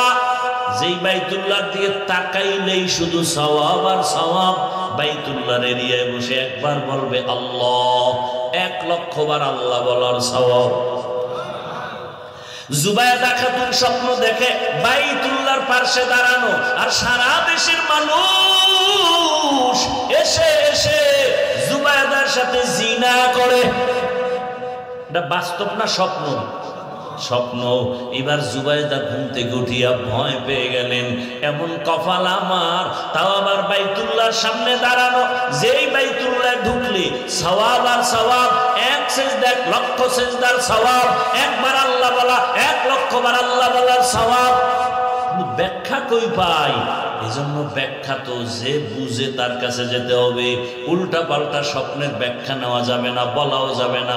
ওই জামানার স্বপ্নের ব্যাখ্যাকারী আল্লামা ইবনে সিরিন রহমাতুল্লাহ আলাইহি লোক পাঠায় দিল, যাও তার থেকে ব্যাখ্যা নাও, তবে আমি জুবায়দার নাম বলবা না, বলবা কোন এক নারী এই স্বপ্ন দেখছে। যাও গিয়া স্বপ্নের ব্যাখ্যাকারী আল্লামা ইবনে সিরিনের কাছে যখন বলছে, এবার কয় এত স্বপ্ন কে দেখছে, নাম কও। কয় নাম বলা যাবে না। কয় ভাগো, ব্যাখ্যা দেওয়াও যাবে না, কারণ ব্যক্তি হিসাবে ব্যাখ্যা হবে। ব্যক্তি হিসাবে পিশাব যদি স্বপ্ন দেখে নবী উলঙ্গ ডাস্টবিনে পড়ে আছে, কত বড় ভিড় হইলে দেখতে পারে? হ্যাঁ, কিতনা বড় দাজ্জাল। দেখে নবী উলঙ্গ ডাস্টবিনে পড়ে আছে, ব্যাখ্যা কি হবে? কয় পীরের ঈমান উলঙ্গ। কথা বলেন না কেন? ওর আত্মা মরা ডাস্টবিনে পড়ে আছে। এই জন্য স্বপ্ন দেখলেই হবে না। একজনের স্বপ্ন দেখছে, কয় হুজুর আমি এক স্বপ্ন দেখছি। কি? কয় যে নবী আমার পেছনে, আমি নবীর সামনে জানাজার ইমামতি করতেছি, নবী আমার মুক্তাদি। এটা তো হইতেই পারে না, কাম তো ঘটতে গেছে। কি? কয় তোর বাপের মরণ হইব কিছুদিনের মধ্যে। তোর বাবার মরণ? হায় হায়, নবী পেছনে থাকবে, ইমামতি করবা, হতে পারে না। ভাইরা আমার, এবার আবার দৌড়ায় আসলো জুবায়দা খাতুন। নাম না বললে ব্যাখ্যা দেওয়া হবে না। আবার দৌড়ায় কয় যা কি করার নামটাও বলে দে। এবার ইবনে সিরিনের কাছে যখন নাম বলছে, বাদশাহ হারুন রশিদের স্ত্রী জুবায়দা স্বপ্ন দেখছে বাইতুল্লাহর সামনে দাঁড়ানো, আর সারা দেশের মানুষ জিনা করে। এইবার ইবনে সিরিন কয় কপালওয়ালা জুবায়দা, সান কপালওয়ালা জুবায়দা, ভাগ্যবতী জুবায়দা, এর মতো কপালওয়ালার কে হবে? শুনো, জুবায়দারে গিয়ে সালাম দিও আর ব্যাখ্যা শুনাইও। আমার আল্লাহ জুবায়দারে দিয়া এমন কাজ নিবেন মক্কার জমিনে, সারা দুনিয়ার মানুষ জুবায়দার সেই কাজের থেকে অংশ নেওয়া শুরু করবে, ফায়দা নিবে। শুরু হয়ে গেছে স্বপ্নের ব্যাখ্যা। জুবায়দা গেল মক্কায়, মক্কায় যেয়ে দেখে মানুষ পানির হাহাকারে আছে, কোথায় পাবে পানি? জুবায়দা সরকারের টাকা না, নিজের টাকা দিয়া নহর বানাইলো, ড্রেন কাটলো পুরো মক্কায়। এটার পানির লাইন করলো, লাইন করে করে পানি দিল, জায়গায় জায়গায় পানি পৌঁছায় দিল। এখনো গিয়া দেখলে খুঁজে পাবেন মক্কার মধ্যে নাম হলো নহরে জুবায়দা নামের ড্রেন এখনো আছে পাহাড়ের পাশে পাশে, আমি নিজে দেখে এখনো আছে। সারা দুনিয়ার মানুষ আসছে আর জুবায়দার খেদমতের অংশ নিছে, নেয় নাই? স্বপ্ন কি ব্যাখ্যা কি চিন্তা করতে পারেন? বড় কঠিন হালাত না। আপনি গাঞ্জাখোর যদি দেখেন তাহলে কাজ হবে না, তাহলে কপাল খারাপ। ভাইরা আমার,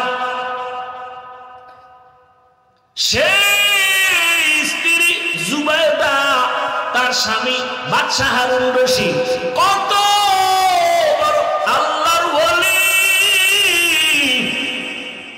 আমি আমার আয়াতুল ঘোড়াটা টানতেছি, আর একটু সামনে আগাবো।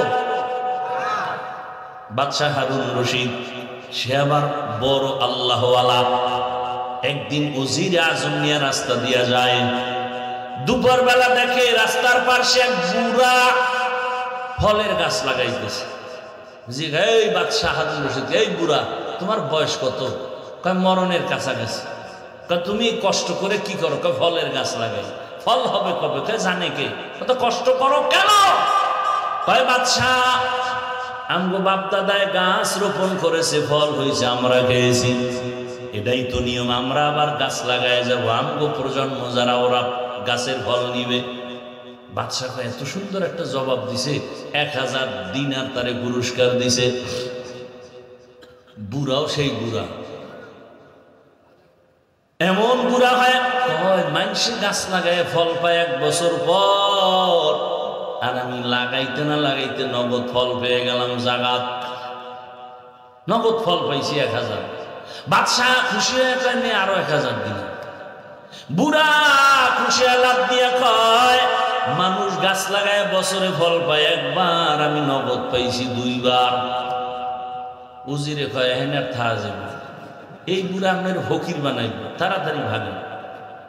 বুড়া বড় বুদ্ধিমান, যোগ্যতার বড় দাম নাই, অভিজ্ঞতার বড় দাম। কত সন্তান যোগ্যতার লেখাপড়া নিয়ে মূর্খ বাবারে পছন্দ করে না, তাই বুড়া টুরার কোনো কাম নাই, বরং মুরব্বী সারা সমাজ বড় অন্ধকার। তাদের অভিজ্ঞতা অনেক দামি, তোমার যোগ্যতার কোনো ভ্যালু তাদের সামনে নাই। ভালো করে বুঝো। বাদশাহ হারুন রশিদ একদিন দেশের উলামায়ে কেরামদের দাওয়াত দিলেন, দুপুর বেলা খানার আয়োজন রাজপ্রাসাদে। দেশের শীর্ষস্থানীয় উলামায়ে কেরাম আসলেন খানা খাওয়ার জন্য। খানা খাওয়াইলেন, ভালো মেহমানদারি করালেন, আপ্যায়ন শেষ। এবার সবাই বিদায় নিবে। বাদশাহ হারুন রশিদ বলে আপনারা বাড়ি যাবেন, আমার একটা কথা, মেহমানদারি ঠিক আছে নি? ওলামায়ে কেরাম বলে আলহামদুলিল্লাহ। আপনারা আমি বাদশাহ হারুন রশিদরে চিনেন কিনা? বলে চিনি। তাহলে কথাবার্তা খুব কম, আপনারা আমাকে আজকে একটা সাইড করে যেতে হবে, কোন দিন মরে যাই জানি না, তবে আমার অন্তরে একটা শখ, আপনারা ওলামায়ে কেরাম আমাকে বলবেন, আমি টুকটাক যে আমল টামল করি আপনারা আমাকে বলে যাবেন, আমি বাদশাহ হারুন রশিদকে আসলে জান্নাতি না জাহান্নামী।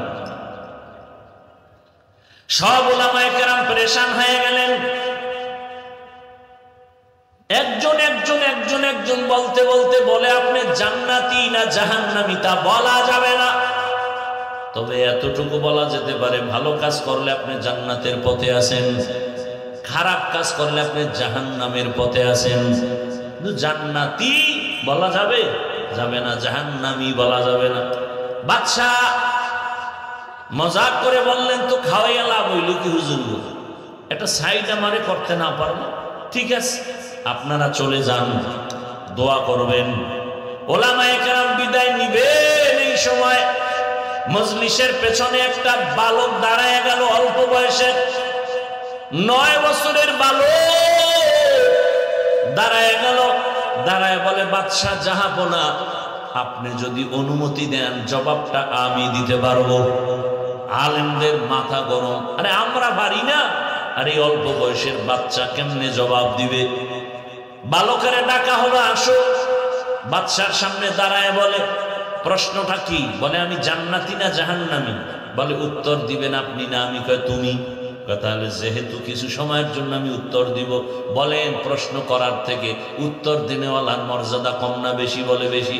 তাহলে বেয়াদবি মাফ করে সিংহাসন থেকে আপনি নিচে আসেন, আমাকে জবাব দেওয়া পর্যন্ত সিংহাসনে বসায় দেন। বাদশাহ হারুন রশিদ তো দুনিয়াদার না, জালেম না। ওলামায়ে কেরামের সামনে বলে ঠিক আছে আমি নিচে নামলাম, তুমি আসো সিংহাসনে বসে জবাব দাও। এইবার বালক সিংহাসনে বসিয়া জবাব দেওয়ার আগে বলে মাওলার ইলম যার কাছে আছে তার সম্মান তো এমনই হয়। কোরআন ও হাদিসের ইলম যাদের কাছে আছে তাদের সম্মান এমনই হয়। ইলমেরা এজাজ করদান বে খলকেরা দাদান জবাবে বাসাওয়া হক না দারদ দোস্তে খলকা জারেরা নিস্তে ই খসলত একে দিনদারেরা। বালক বলে ইলম থাকলে তো সম্মান এমনই হয়। তাকাইয়া দেখো একটা ছোট বাচ্চা কোরআনের হাফেজ, কত সম্মান। নামাজের ইমামতি তারাবিতে দাঁড়ায় গেছে, কোটিপতি পেছনে তার কথায় উঠে আর বসে। সম্মানকে দিছেন। হ্যাঁ, এক সম্মান আমার আল্লাহ দেয়, আর এক সম্মান আনবো সোনার বাংলায় টাকায় পাওয়া যায়, পাইব না? আপনারাও হাদিয়া খাওয়ার জন্য বসে আছেন ভোটের আগের রাত, তাহাজ্জুদের সময় বরকতের টাইম, টাকা আর বস্তা চলে আসবে আর বলবেন খোদার কসম ভোট তো তোমারই দিব। এক ভোট 6 জায়গায় পেয়েছে, টাকা খায় 6 জায়গার থেকে। কেমন হারামখোর। আর এ কয় হুজুরকে দোয়া কবুল হয় না। চিন্তা করছেন? ভোটের আগে যারা টাকা খাইবা, তোমরা টাকা না খাইয়া বাথরুমে গিয়া 10 গ্রাম পায়খানা খাইও, বাজারে গিয়া হালাল সাবান দিয়া কুলি করবা, গন্ধ থাকবে না। কিন্তু এই হারাম খাইয়া যারা মরবা, জাহান্নামের আগুন সারা গন্ধ যাবে না। আল্লাহ হেদায়েত দান করেন। কেমনে বুঝাবো? এই প্যান্ডেল থেকে বাইর হওয়ার পরেই যে সোরায় বিড়ি টানবে, এর হেদায়েত তো জায়গায় শুরু হয়ে গেছে। আল্লাহ হেদায়েত দান করবে। ভাইরা আমার, আল্লাহ তাআলা সম্মান যেটা দেয় এটা স্থায়ী। মানুষ যারা টাকা দিয়ে কিনে, ওই সম্মান প্রথমে পায় ফুলের মালা, ফাইনালে জুতার মালা। জিন্দগি মে বন্দগি তু করনা হে, जिंदगी में बंदगी तू करना है, जिंदगी बे बंदगी शर्मिंदा है, जिंदगी बे बंदगी शर्मिंदा है। दुनिया में हो दुनिया का तलबगार न हो, बाजार से गुजर हो खरीदार न हो। ये दुनिया एक मिसल कागज फूल है, ये दुनिया एक मिसल कागज फूल है। जिंदगी में बंदगी तू करना है,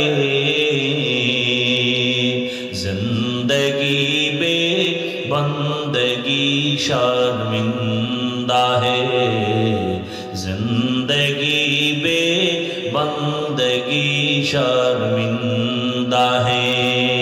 जिंदगी में बंदगी कौन बंदगी, बंदगी बे जिंदगी शर्मिंदगी। আপনাদের ঘুম আসতেছে? আমি তো জানি বাঙালি রাতে ঘুমায় না, মোবাইলের হক আদায় করে রাত কাটায়। এরা ঘুমাবে সকালবেলা। অতএব আজকের একটু সময় দিয়ে দোয়া করে যাওয়া যাবে না? আল্লাহ সবাইকে কবুল করেন। বাদশা বসে আছে নিচে, বালক এলেমের ফজিলত বয়ান করতেছে। সুযোগ পাইলেই বয়ান। আল্লাহর কোরআনের ইলম বড় দামি, আল্লাহর দ্বীনের ইলমের বড় দাম। আল্লাহ তাআলা জিরো থেকে হিরো বানায় দেয়। ও বাবা, আল্লাহ তাআলা তো সম্মান দান করেছেন। ও বাড়িওয়ালা বাড়ি পড়ে আছে, বাড়িওয়ালা নাই। আজকে বাড়ি বানাইয়াও আরামে ঘুমানোর কোনো সুযোগ নাই। আল্লাহ তাআলা কত মানুষ পেরেশানিতে, টাকা আছে, বাড়ি আছে, শান্তি নাই। কিন্তু যাদের কাছে আল্লাহর দ্বীন আছে, এদের টাকা নাই, বাড়ি নাই, কিন্তু শান্তির কোনো অভাব নাই। এ শান্তি কে দিছেন? ইলমের বদৌলতে দান করেছেন। ও আমার কলিজার যুবক,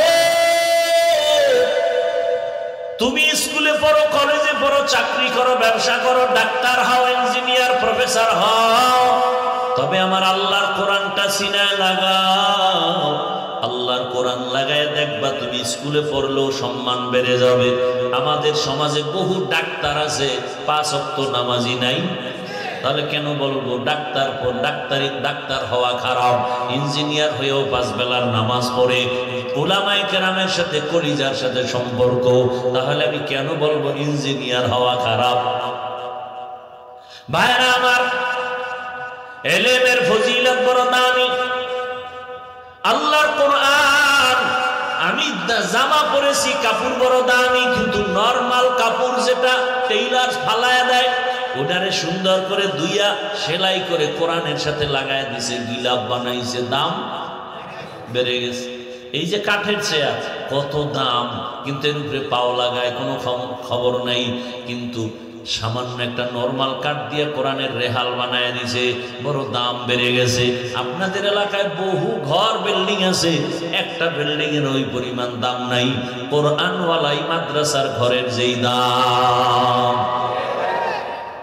আল্লাহর দেয়া সম্মান চোখের সামনে দেখতেছেন, বুঝেন না কেন?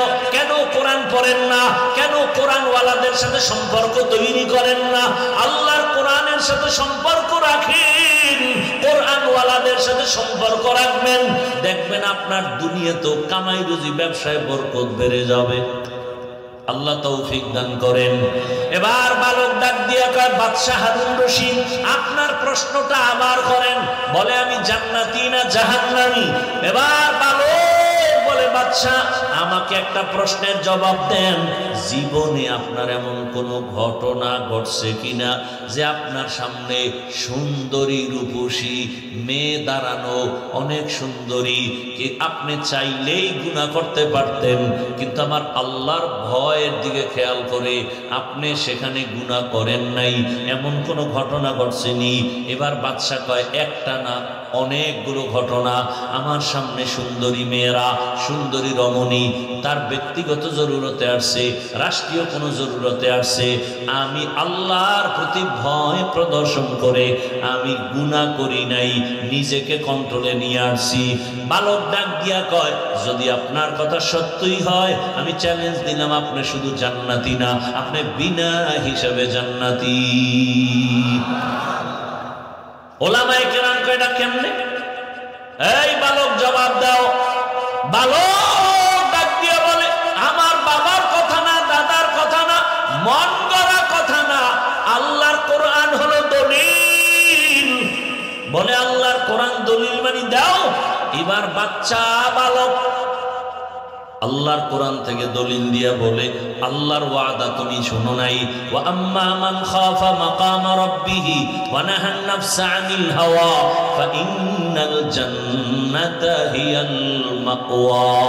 আল্লাহ ওয়াদা করেছেন, আমার আদালতে দাঁড়াইয়া হিসাব দেওয়ার ভয়, যারা দুনিয়াতে গুনাহ থেকে নিজেকে বাঁচাইয়া রাখবে, আল্লাহ বলেন আমি তাকে বিনা হিসাবে জান্নাত দিব।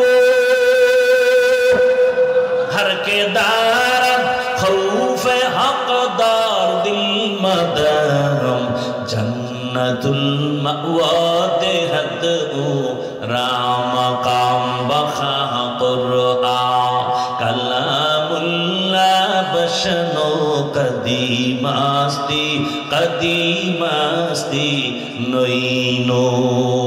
ও আমার যুবক বাবারা, বৃদ্ধ বাবাজিরা, ও ব্যবসায়ী বাবারা, ও চাকরিজীবী বাবারা, পর্দার আড়ালের মা বোনেরা, একটু শুনে, আমার আল্লাহ পাকের আদালতের এত ভয় কেন? আম্মা জান আয়েশা রাদিয়াল্লাহু আনহা বলেন, আমি একদিন তাকায় দেখি, প্রায় সময় নজর করি, দেখি আমার রহমতের নবী আমার হুজরায় বসে গুনগুন করে কান্না করে। আমি প্রায় দেখতাম নবী কান্না করেন গুনগুন করে। আমি ভয় পাইতাম না জানি আমার কোনো বেয়াদবি হয়ে গেল। আম্মাজান বলেন আমি একদিন রহমতের নবীর পার্শ্বে গিয়া দাঁড়াইলাম। আরে আমি তো বয়সে অনেক ছোট, 6 বছর বয়সে রসুলের সাথে আমার বিবাহ, 9 বছর বয়সে রসুলের ঘরে আসছি। 18 বছর বয়স যখন হলো আম্মাজানের থেকে রসুল বিদায় নিয়ে দুনিয়ার থেকে চলে গেলেন। মাত্র 9 বছর নবীর ঘর করলেন। আমার নবী ঘরে বসে কাঁদবেন আর আমি আয়েশা ভয় পাই না জানি কোনো বেয়াদবি হয়ে গেল। নবীর পাশে গিয়া দাঁড়ালাম, ইয়া রাসূলুল্লাহ আপনি কেন কাঁদেন? আমি আয়েশার কোনো বেয়াদবি হয়ে গেল নাকি? রহমতের নবী বলেন, ও আয়েশা তোমার কেন বেয়াদবি হবে? বলে আমার বয়স কম। রহমতের নবীর সাথে যদি বেয়াদবি হয় আমার জাহান্নাম ছাড়া উপায় নাই। নবী বলেন, আয়েশা তুমি কি জানো তোমার সাথে বিবাহের পয়গাম কে দিয়েছে জানো? আমি তোমাকে বিবাহ আমার বাবার কথাই করি নাই। তোমার বিবাহের সাথে আমার বন্ধ, তোমার পয়গাম দিয়েছেন ডাইরেক্ট আমার আল্লাহ। তুমি বেয়াদবি করবা এমন আল্লাহ তো এমন ব্যক্তির ব্যাপারে পয়গাম দিবে না। তবে নবী আপনি কাঁদেন কেন? রহমতের নবী বলেন, ও আয়েশা আমার জীবনের একটা ইতিহাস বড় কঠিন, তুমি জানো না। আমার জীবনে 2টা কথা বেশি বেশি মনে পড়ে গেলে, 2টা কথা আমার মনে পড়লে আমি বেশি বেশি কান্না করি। ইয়া রাসূলুল্লাহ আপনার সে 2টা কথা কি? বলে আয়েশা তুমি জানো না আমার জীবনের একটা বেশি অংশ চলে গেছে, তুমি আমার শেষ অংশে চলে আসছো। ওই বেশি অংশটা আমার কান্নার ইতিহাস, আমার না খাওয়ার ইতিহাস, আমার উপরে জুলুম অত্যাচারের ইতিহাস। আমার বংশের ভেতরে চতুর্মুখী দুশ্মন। আমি দুনিয়াতে আইসা একবার বাবার চেহারাও দেখতে পারি নাই, বাবা বলে ডাক দিতে পারি নাই। 6 বছরে আমি মা হারিয়েছি, 8 বছরে আমার দাদাও চলে গেল। আমার জীবনে এমন অবস্থা, ডানেও দুশ্মন বামেও দুশ্মন, পেছনে দুশ্মন, চতুর্মুখী দুশ্মন। আমার হাঁটার পথে কাটা, আমার চতুর্মুখীভাবে অত্যাচার, আমাকে রাতের বেলা চায় মেরে ফেলবে। আমার বাড়ির চতুর্পার্শ্বে ঘেরাও দিয়া দুশ্মন হাজির হয়ে গেল। ও আয়েশা ওই সময় আমার টাকা নাই, আমি অত বড় অসহায়, এমন এক হালাত। ওই সময় আমার একমাত্র দুনিয়া দারুল আসবাব হিসাবে আল্লাহ আমাকে 2টা ছায়ার ব্যবস্থা করলেন। আমার জীবনের এক বড় ছায়া আমার চাচা আবু তালিব, আর একটা ছায়া আমার সহধর্মিনী খাদিজা রাদিয়াল্লাহু আনহা। ছিল সে আরবের বড় ধনী নারী। ও পর্দার আড়ালের আম্মা জানেরা, আপনারাও তো খাদিজা রাদিয়াল্লাহু আনহার মতোই তো দেখতে নারী। আপনারা যদিও খাদিজা না, আল্লাহ তাআলা আপনাদের এত মর্যাদা দান করলেন। নবীজি যেই সময় দুনিয়াতে আসছেন নারী ছিল সমাজের বড় অবহেলিত, নারী পছন্দ করে না। বাবা তার কন্যাকে গলা টিপে মেরে ফেলে, কন্যা পছন্দ করে না। নবী বলেন, ও আয়েশা আমার ওই কঠিন সময়, আমার অসহায়ত্বের অবস্থার ভিতরে খাদিজা আরবের বড় ধনী সম্পদওয়ালা আমার ঘরে যখন আসছে, 2 স্বামী বিদায়ের পরে আমি একাধিক সন্তানের মা হওয়ার পরে খাদিজা আমার ঘরে আসছে। আমার অবস্থা দেখিয়া খাদিজা তার সব সম্পদ আমি রহমতের নবীরে হাদিয়া দিয়ে দিছে, আমি এগুলো দান করে দিলাম। এমন অবস্থা আমি না খায়া কষ্ট করি। আরে আমাকে ওই আমার বংশের দুশ্মনেরা একটানা 3টা বছর শিয়াবে আবু তালিবের মধ্যে গৃহবন্দী করে রাখলো। পাহাড়ের পাদদেশে পানি দেয় না, খানা দেয় না, এমন এক হালাত আমার জীবনের। আমি গাছের পাতা ছিঁড়ে ছিঁড়ে চাবায়া চাবায়া খাই, পেটের ক্ষুধা নিবারণ করি। আমার কষ্ট শেয়ার করতে গিয়া আমার বিবি খাদিজা আমার কাছে আইসা সেও পাতা চাবায় খায়। তার টাকা পয়সা থাকার পরেও আমার মুহাব্বতে ঘরে যায় না, এত কষ্টের জীবন কাটাইলো। আমি হেরা গুহার ভেতরে সপ্তাহ ধ্যানে কাটাইতাম, মাঝে মাঝে নাস্তা নিয়ে যাইতাম, মাঝে মাঝে নাস্তা শেষ আমি ঘরে আসি না, আমি আমার মাওলার মুহাব্বতের বন্ধনে সাধনা করি। আমার বিবি খাদিজা মহিলা হইয়া ওই পাহাড় বেয়ে উপরে উঠিয়া আমার হেরা গুহার মধ্যে নাস্তা নিয়ে যাইতো। আমি কালেমার দাওয়াত দিতে যাই, আমি রাতের যত গভীর হোক ঘরের কিনারায় আইসা সালাম দিতাম, আসসালামু আলাইকুম ইয়া আহলাল বাইত। সাথে সাথে ঘরের ভেতর থেকে আওয়াজ, লাব্বাইক ওয়া সাদাইকা ইয়া রাসূলুল্লাহ। আমি আশ্চর্য হয়ে যাইতাম, ও খাদিজা আপনি কি ঘুমান না? খাদিজা বলেন, ইয়া রাসূলুল্লাহ আমি জানি আপনার মা নাই, বাবাও নাই, আপনার চতুর্মুখী দুশ্মন। আজকে যদি আপনার মা থাকতেন আপনাকে বাহিরে রেখে মা ঘুমাইতে পারতেন না। আমি খাদিজা বড় ভয়, দুইজন স্বামী বিদায়ের পরে আপনার ঘরে আসলাম, একাধিক সন্তানের মা হয়ে আসি, রহমতের নবী। আমি যদি ঘুমায় যাই আর আপনি দরওয়াজায় এসে যদি কষ্ট পান, আমার খাদিজার জাহান্নাম ছাড়া কোনো পথ নাই। আমি নবী আপনি যতক্ষণ আসেন না আমি দাঁড়া অপেক্ষা করি, 1 সেকেন্ডের জন্য আমি বিছানায় ঘুম যাই না। ও আয়েশা, এত কষ্টের জীবন, ওই খাদিজা আমার চতুর্মুখী সহযোগিতার জন্য দাঁড়ানো, আমার জীবনের সান্ত্বনার একমাত্র পাত্রী খাদিজা। যখন আমার হাতে কেউ কালেমা পড়ে না, ঈমান আনে না, আমার প্রথম ঈমানওয়ালা কালেমাওয়ালা আমার হাতে প্রথম ব্যক্তি আমার খাদিজা। ওই তাইফের জমিনে কালেমার দাওয়াত দিতে যখন গিয়েছি, ওই তাইফের বেঈমানেরা বাচ্চাদের বলে দিল মক্কার পাগল আর সে পাথর মেরে তাড়ায় দাও। মক্কার পাগল বলে যখন আমাকে বাচ্চাগুলো পাথর মারে বৃষ্টির মতো। ও আয়েশা জানো, আমার শরীরে মশা পড়ে না হারাম, মাছি পড়ে না হারাম, কিন্তু তাইফের জমিনে পাথরের আঘাত আমার শরীর থেকে রক্ত পড়ে পড়ে জুতা পর্যন্ত আটকাইয়া গেছে। আমি কান্না করি আর 1 কদম 2 কদম দিয়া মক্কার দিকে হাঁটি, আর ওই কাফের সন্তানগুলো আমার গায়ে পাথর মারে বৃষ্টির মতো। জিবরাইল আমিন এসে হাজির হয়ে গেল। আল্লাহ জানায় দিছে আমার রাসূলের কান্না আমি আল্লাহ বরদাস্ত করতে পারি না। নবীকে বলো এখন তায়েফের জমিন উল্টায় ধ্বংস করে দাও। কেমন মায়ার নবী! জিবরাইল বলা মাত্র বলেন, না ওদের মারিও না জিবরাইল, ওরা আমাকে চিনে না, যদি জানতো আমার গায়ে আঘাত করতো না। কত বড় ইয়তীম, ওরা জানে না আমি কত বড় অসহায়। আমি মা হারাইলাম, বাপ হারাইলাম, আমার আপন আল্লাহ ছাড়া কেউ নাই। খাদিজা আমার হাজারো কষ্টের সান্ত্বনা দিত। ও আয়েশা, ওই খাদিজার কথা যখন মনে পড়ে আমি তখন চোখের পানি ধরে রাখতে পারি না। আম্মা জান বলেন আর একটা কারণে কাঁদেন, সেটা কি?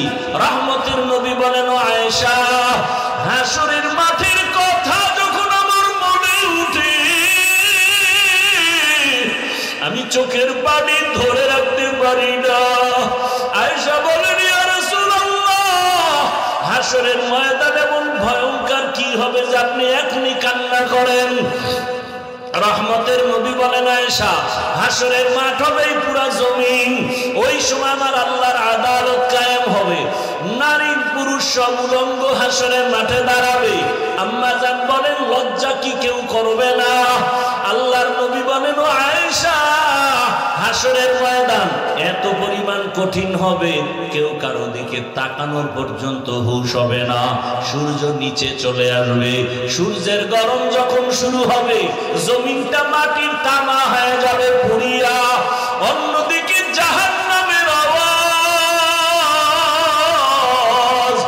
জাহান্নামের চিৎকার ডেকে ডেকে বলবে, ও আল্লাহ, বেনামাজি গুলো কই, গুনাহগার গুলো আমার পেটের মধ্যে দাও। অপেক্ষা কর, বিচার শেষ করিয়া নেই। নবী কান্না করে আর বলে, আয়েশা, জাহান্নামের আওয়াজের ভয়ে হাসরের ময়দানটা থরথর করে কেঁপে উঠবে।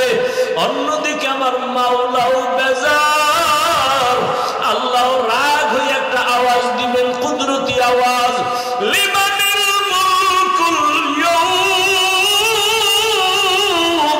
লিল্লাহিল ওয়াহিদিল কাহ্হার। আল্লাহ তাআলার কুদরতি আওয়াজে হাসরের মাঠ থরথর করে কাঁপা শুরু হয়ে যাবে। এমন অবস্থা হবে কেউ কারো পরিচয় দিবে না। এই অবস্থা দেখিয়া নবীদের চোখেও পানি।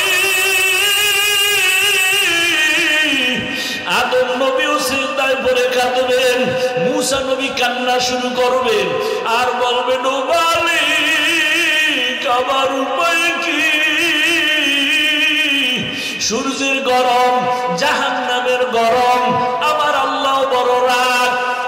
এমন অবস্থায় নবী বলেন, আয়েশা, ইব্রাহিম নবীও কান্না, নূহ নবীর কান্না, ঈসা নবীর কান্না, মুসা নবীর কান্না। আম্মা জান বলেন, নবী, উম্মতের উপায় কি?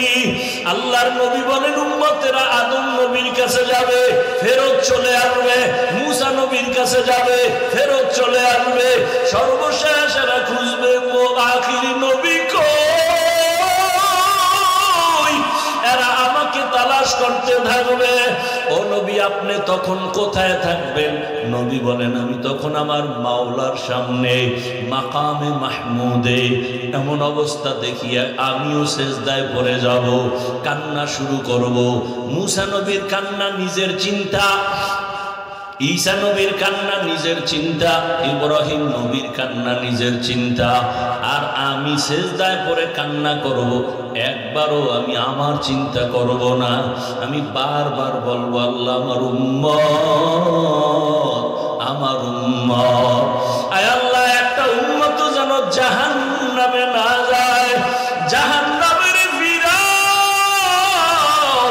আমার উম্মত জাহান্নামে গেলে আমি জান্নাতে যাব না। ও মোহনগঞ্জের নবীর আশিক, আমার নবীর সুন্নাত কেমনি জবাই করো। ও যুবক বাবা, তোমার মতো কত যুবক র্যাব, আর্মি, পুলিশ, বিডিআরের চাকরি করে, নামাজ ছাড়ে না। তো দেখো, তোমার মতো যুবক স্কুল কলেজে পড়ে, নামাজ ছাড়ে না। ডাক্তার, প্রফেসর, ইঞ্জিনিয়ার, নামাজ ছাড়ে না। বলো বাবা, তোমার কপাল কেন খারাপ? আমার নবীর মায়া কি তোমার অন্তরে আসবে না? কেন তুমি দাড়ি কাটো, নামাজ ছাড়ো? আমার মাওলার আদালতের ভয় কি নাই? ও পর্দার আড়ালের মা বোনেরা, কয়দিন দুনিয়াতে বাঁচবেন? আপনার মতো কত মা এখনো আছে বেপর্দায়, চলে না, নামাজ ছাড়ে না, মোবাইলে সময় নষ্ট করে না। আম্মা জানেরা, বোনেরা, আপনারা কেন পারবেন না? এখনো সময় আছে, আল্লাহর কাছে তওবা করেন। হাসরের ময়দানের ভয় অন্তরে জমা করিয়া আল্লাহকে বলেন মনে মনে, হে আল্লাহ, জীবনে কত বেপরদায় চললাম, আজকে থেকে বেপরদায় চলবো না, নামাজ ছাড়বো না, স্বামীর মাল খেয়ানত করবো না, মোবাইলে সময় নষ্ট করবো না। ও যুবক বাবা, পায়ে হাত রেখে বলি, আমার মাওলার কোরআন মিথ্যা মনে করিও না। আল্লাহর আযাব বড় কঠিন, এখনো সময় আছে, তওবা করো। আল্লাহকে বলো, হে আল্লাহ, জীবনে কত নামাজ ছাড়লাম, দাড়ি কাটলাম, বেপরদায় চললাম, কত চোখের গুনাহ, হাতের গুনাহ করলাম, আজকে থেকে তওবা করলাম, আর নামাজ ছাড়বো না, দাড়ি কাটবো না, বেপরদায় চলবো না। মা বাবার দোয়া নিয়া, শিক্ষকের দোয়া নিয়া, ওলামায়ে কেরামের পরামর্শ নিয়া, মায়ার নবীর আদর্শ মেনে জীবনটা চালাবো। ও আল্লাহর বান্দারা, তওবা করো। মায়ার নবী যদি কাঁদেন, উম্মতের চিন্তায় কাঁদেন। ও নবীর আশিক, আল্লাহর নবী বলেন, ও আয়েশা, আমার কান্না দেখা সাথে সাথে আমার আল্লাহ বলবেন, রহমতের নবী, আপনি মাথা উঁচু করেন, আপনি কান্না করিয়েন না, আপনার উম্মতগুলো ধরে ধরে বাছাই করে করে জান্নাতের দিকে নিয়ে যান। আম্মা জানকে নবী বলেন, আমি মাথা উঁচু করিয়া আমার উম্মতগুলো ধরে ধরে জান্নাতের পথের দিকে নেওয়া শুরু করব। নবীকে প্রশ্ন করেন আম্মা জান, ইয়া রাসূলুল্লাহ, কোটি কোটি কোটি বংশের ভেতরে মুসা নবীর উম্মত, ঈসা নবীর উম্মত, ইব্রাহিম নবীর উম্মত, আপনার উম্মতগুলো কিভাবে চিনবেন? নবী বলেন, ও আয়েশা, আরে যারা আমার উম্মত আসল দুনিয়াতে 5 ওয়াক্ত নামাজ আদায় করেছে ওযু বানাইয়া, হাসরের ময়দানে ওযুর জায়গাগুলো নূরের আলোতে ঝলমল করতে থাকবে। আমি ধরে ধরে হাউজে কাউসারের কিনারায় নিয়া আমি নিজে পেয়ালা ভরে ভরে আমার মোহাব্বতের উম্মতের হাউজে কাউসারের শরবত দিব, আমার উম্মত পান করবে। ও আল্লাহর বান্দারা, ওই হাউজে কাউসারের পানি আমার মায়ার নবীর সুপারিশ যদি পেতে চাও, পায়ে হাত রেখে বলবো এখনো সময় আছে, তওবা করো। ওরে জীবনের শখ মিটাইয়া গুনাহ তো কম করো নাই, নামাজ তো কম ছাড়ো নাই, দাড়ি তো কম কাটো নাই, বেপরদায় আড্ডা তো কম দাও নাই, আর কত দেখো না লাশ আর লাশ, পানির নিচে যুবকের লাশ, ঘরের বিছানায় যুবকের লাশ, গাড়ির নিচে যুবকের লাশ। তওবা করো খাঁটি অন্তরে, আর জীবন চলে গেল নামাজ ছাড়বা না, বেপরদায় চলবা না, মা বাবার দোয়া নিয়া, ওলামায়ে কেরাম শিক্ষকদের পরামর্শ দোয়া নিয়া নবীর তরিকা মেনে চলবা। তওবা করার মতো যদি নিয়ত হয়, মুনাফিকি অন্তরে যদি না থাকে, খাঁটি তওবার নিয়ত যাদের আছে, দুটো হাত আল্লাহকে দেখাইয়া দাও। আয় আল্লাহ, হাতগুলো কবুল করে নেন, তওবা কবুল করে নেন, তওবার উপরে মজবুত হইয়া চলার মতো তৌফিক দান করেন, আমিন। আলহামদুলিল্লাহি রাব্বিল আলামিন।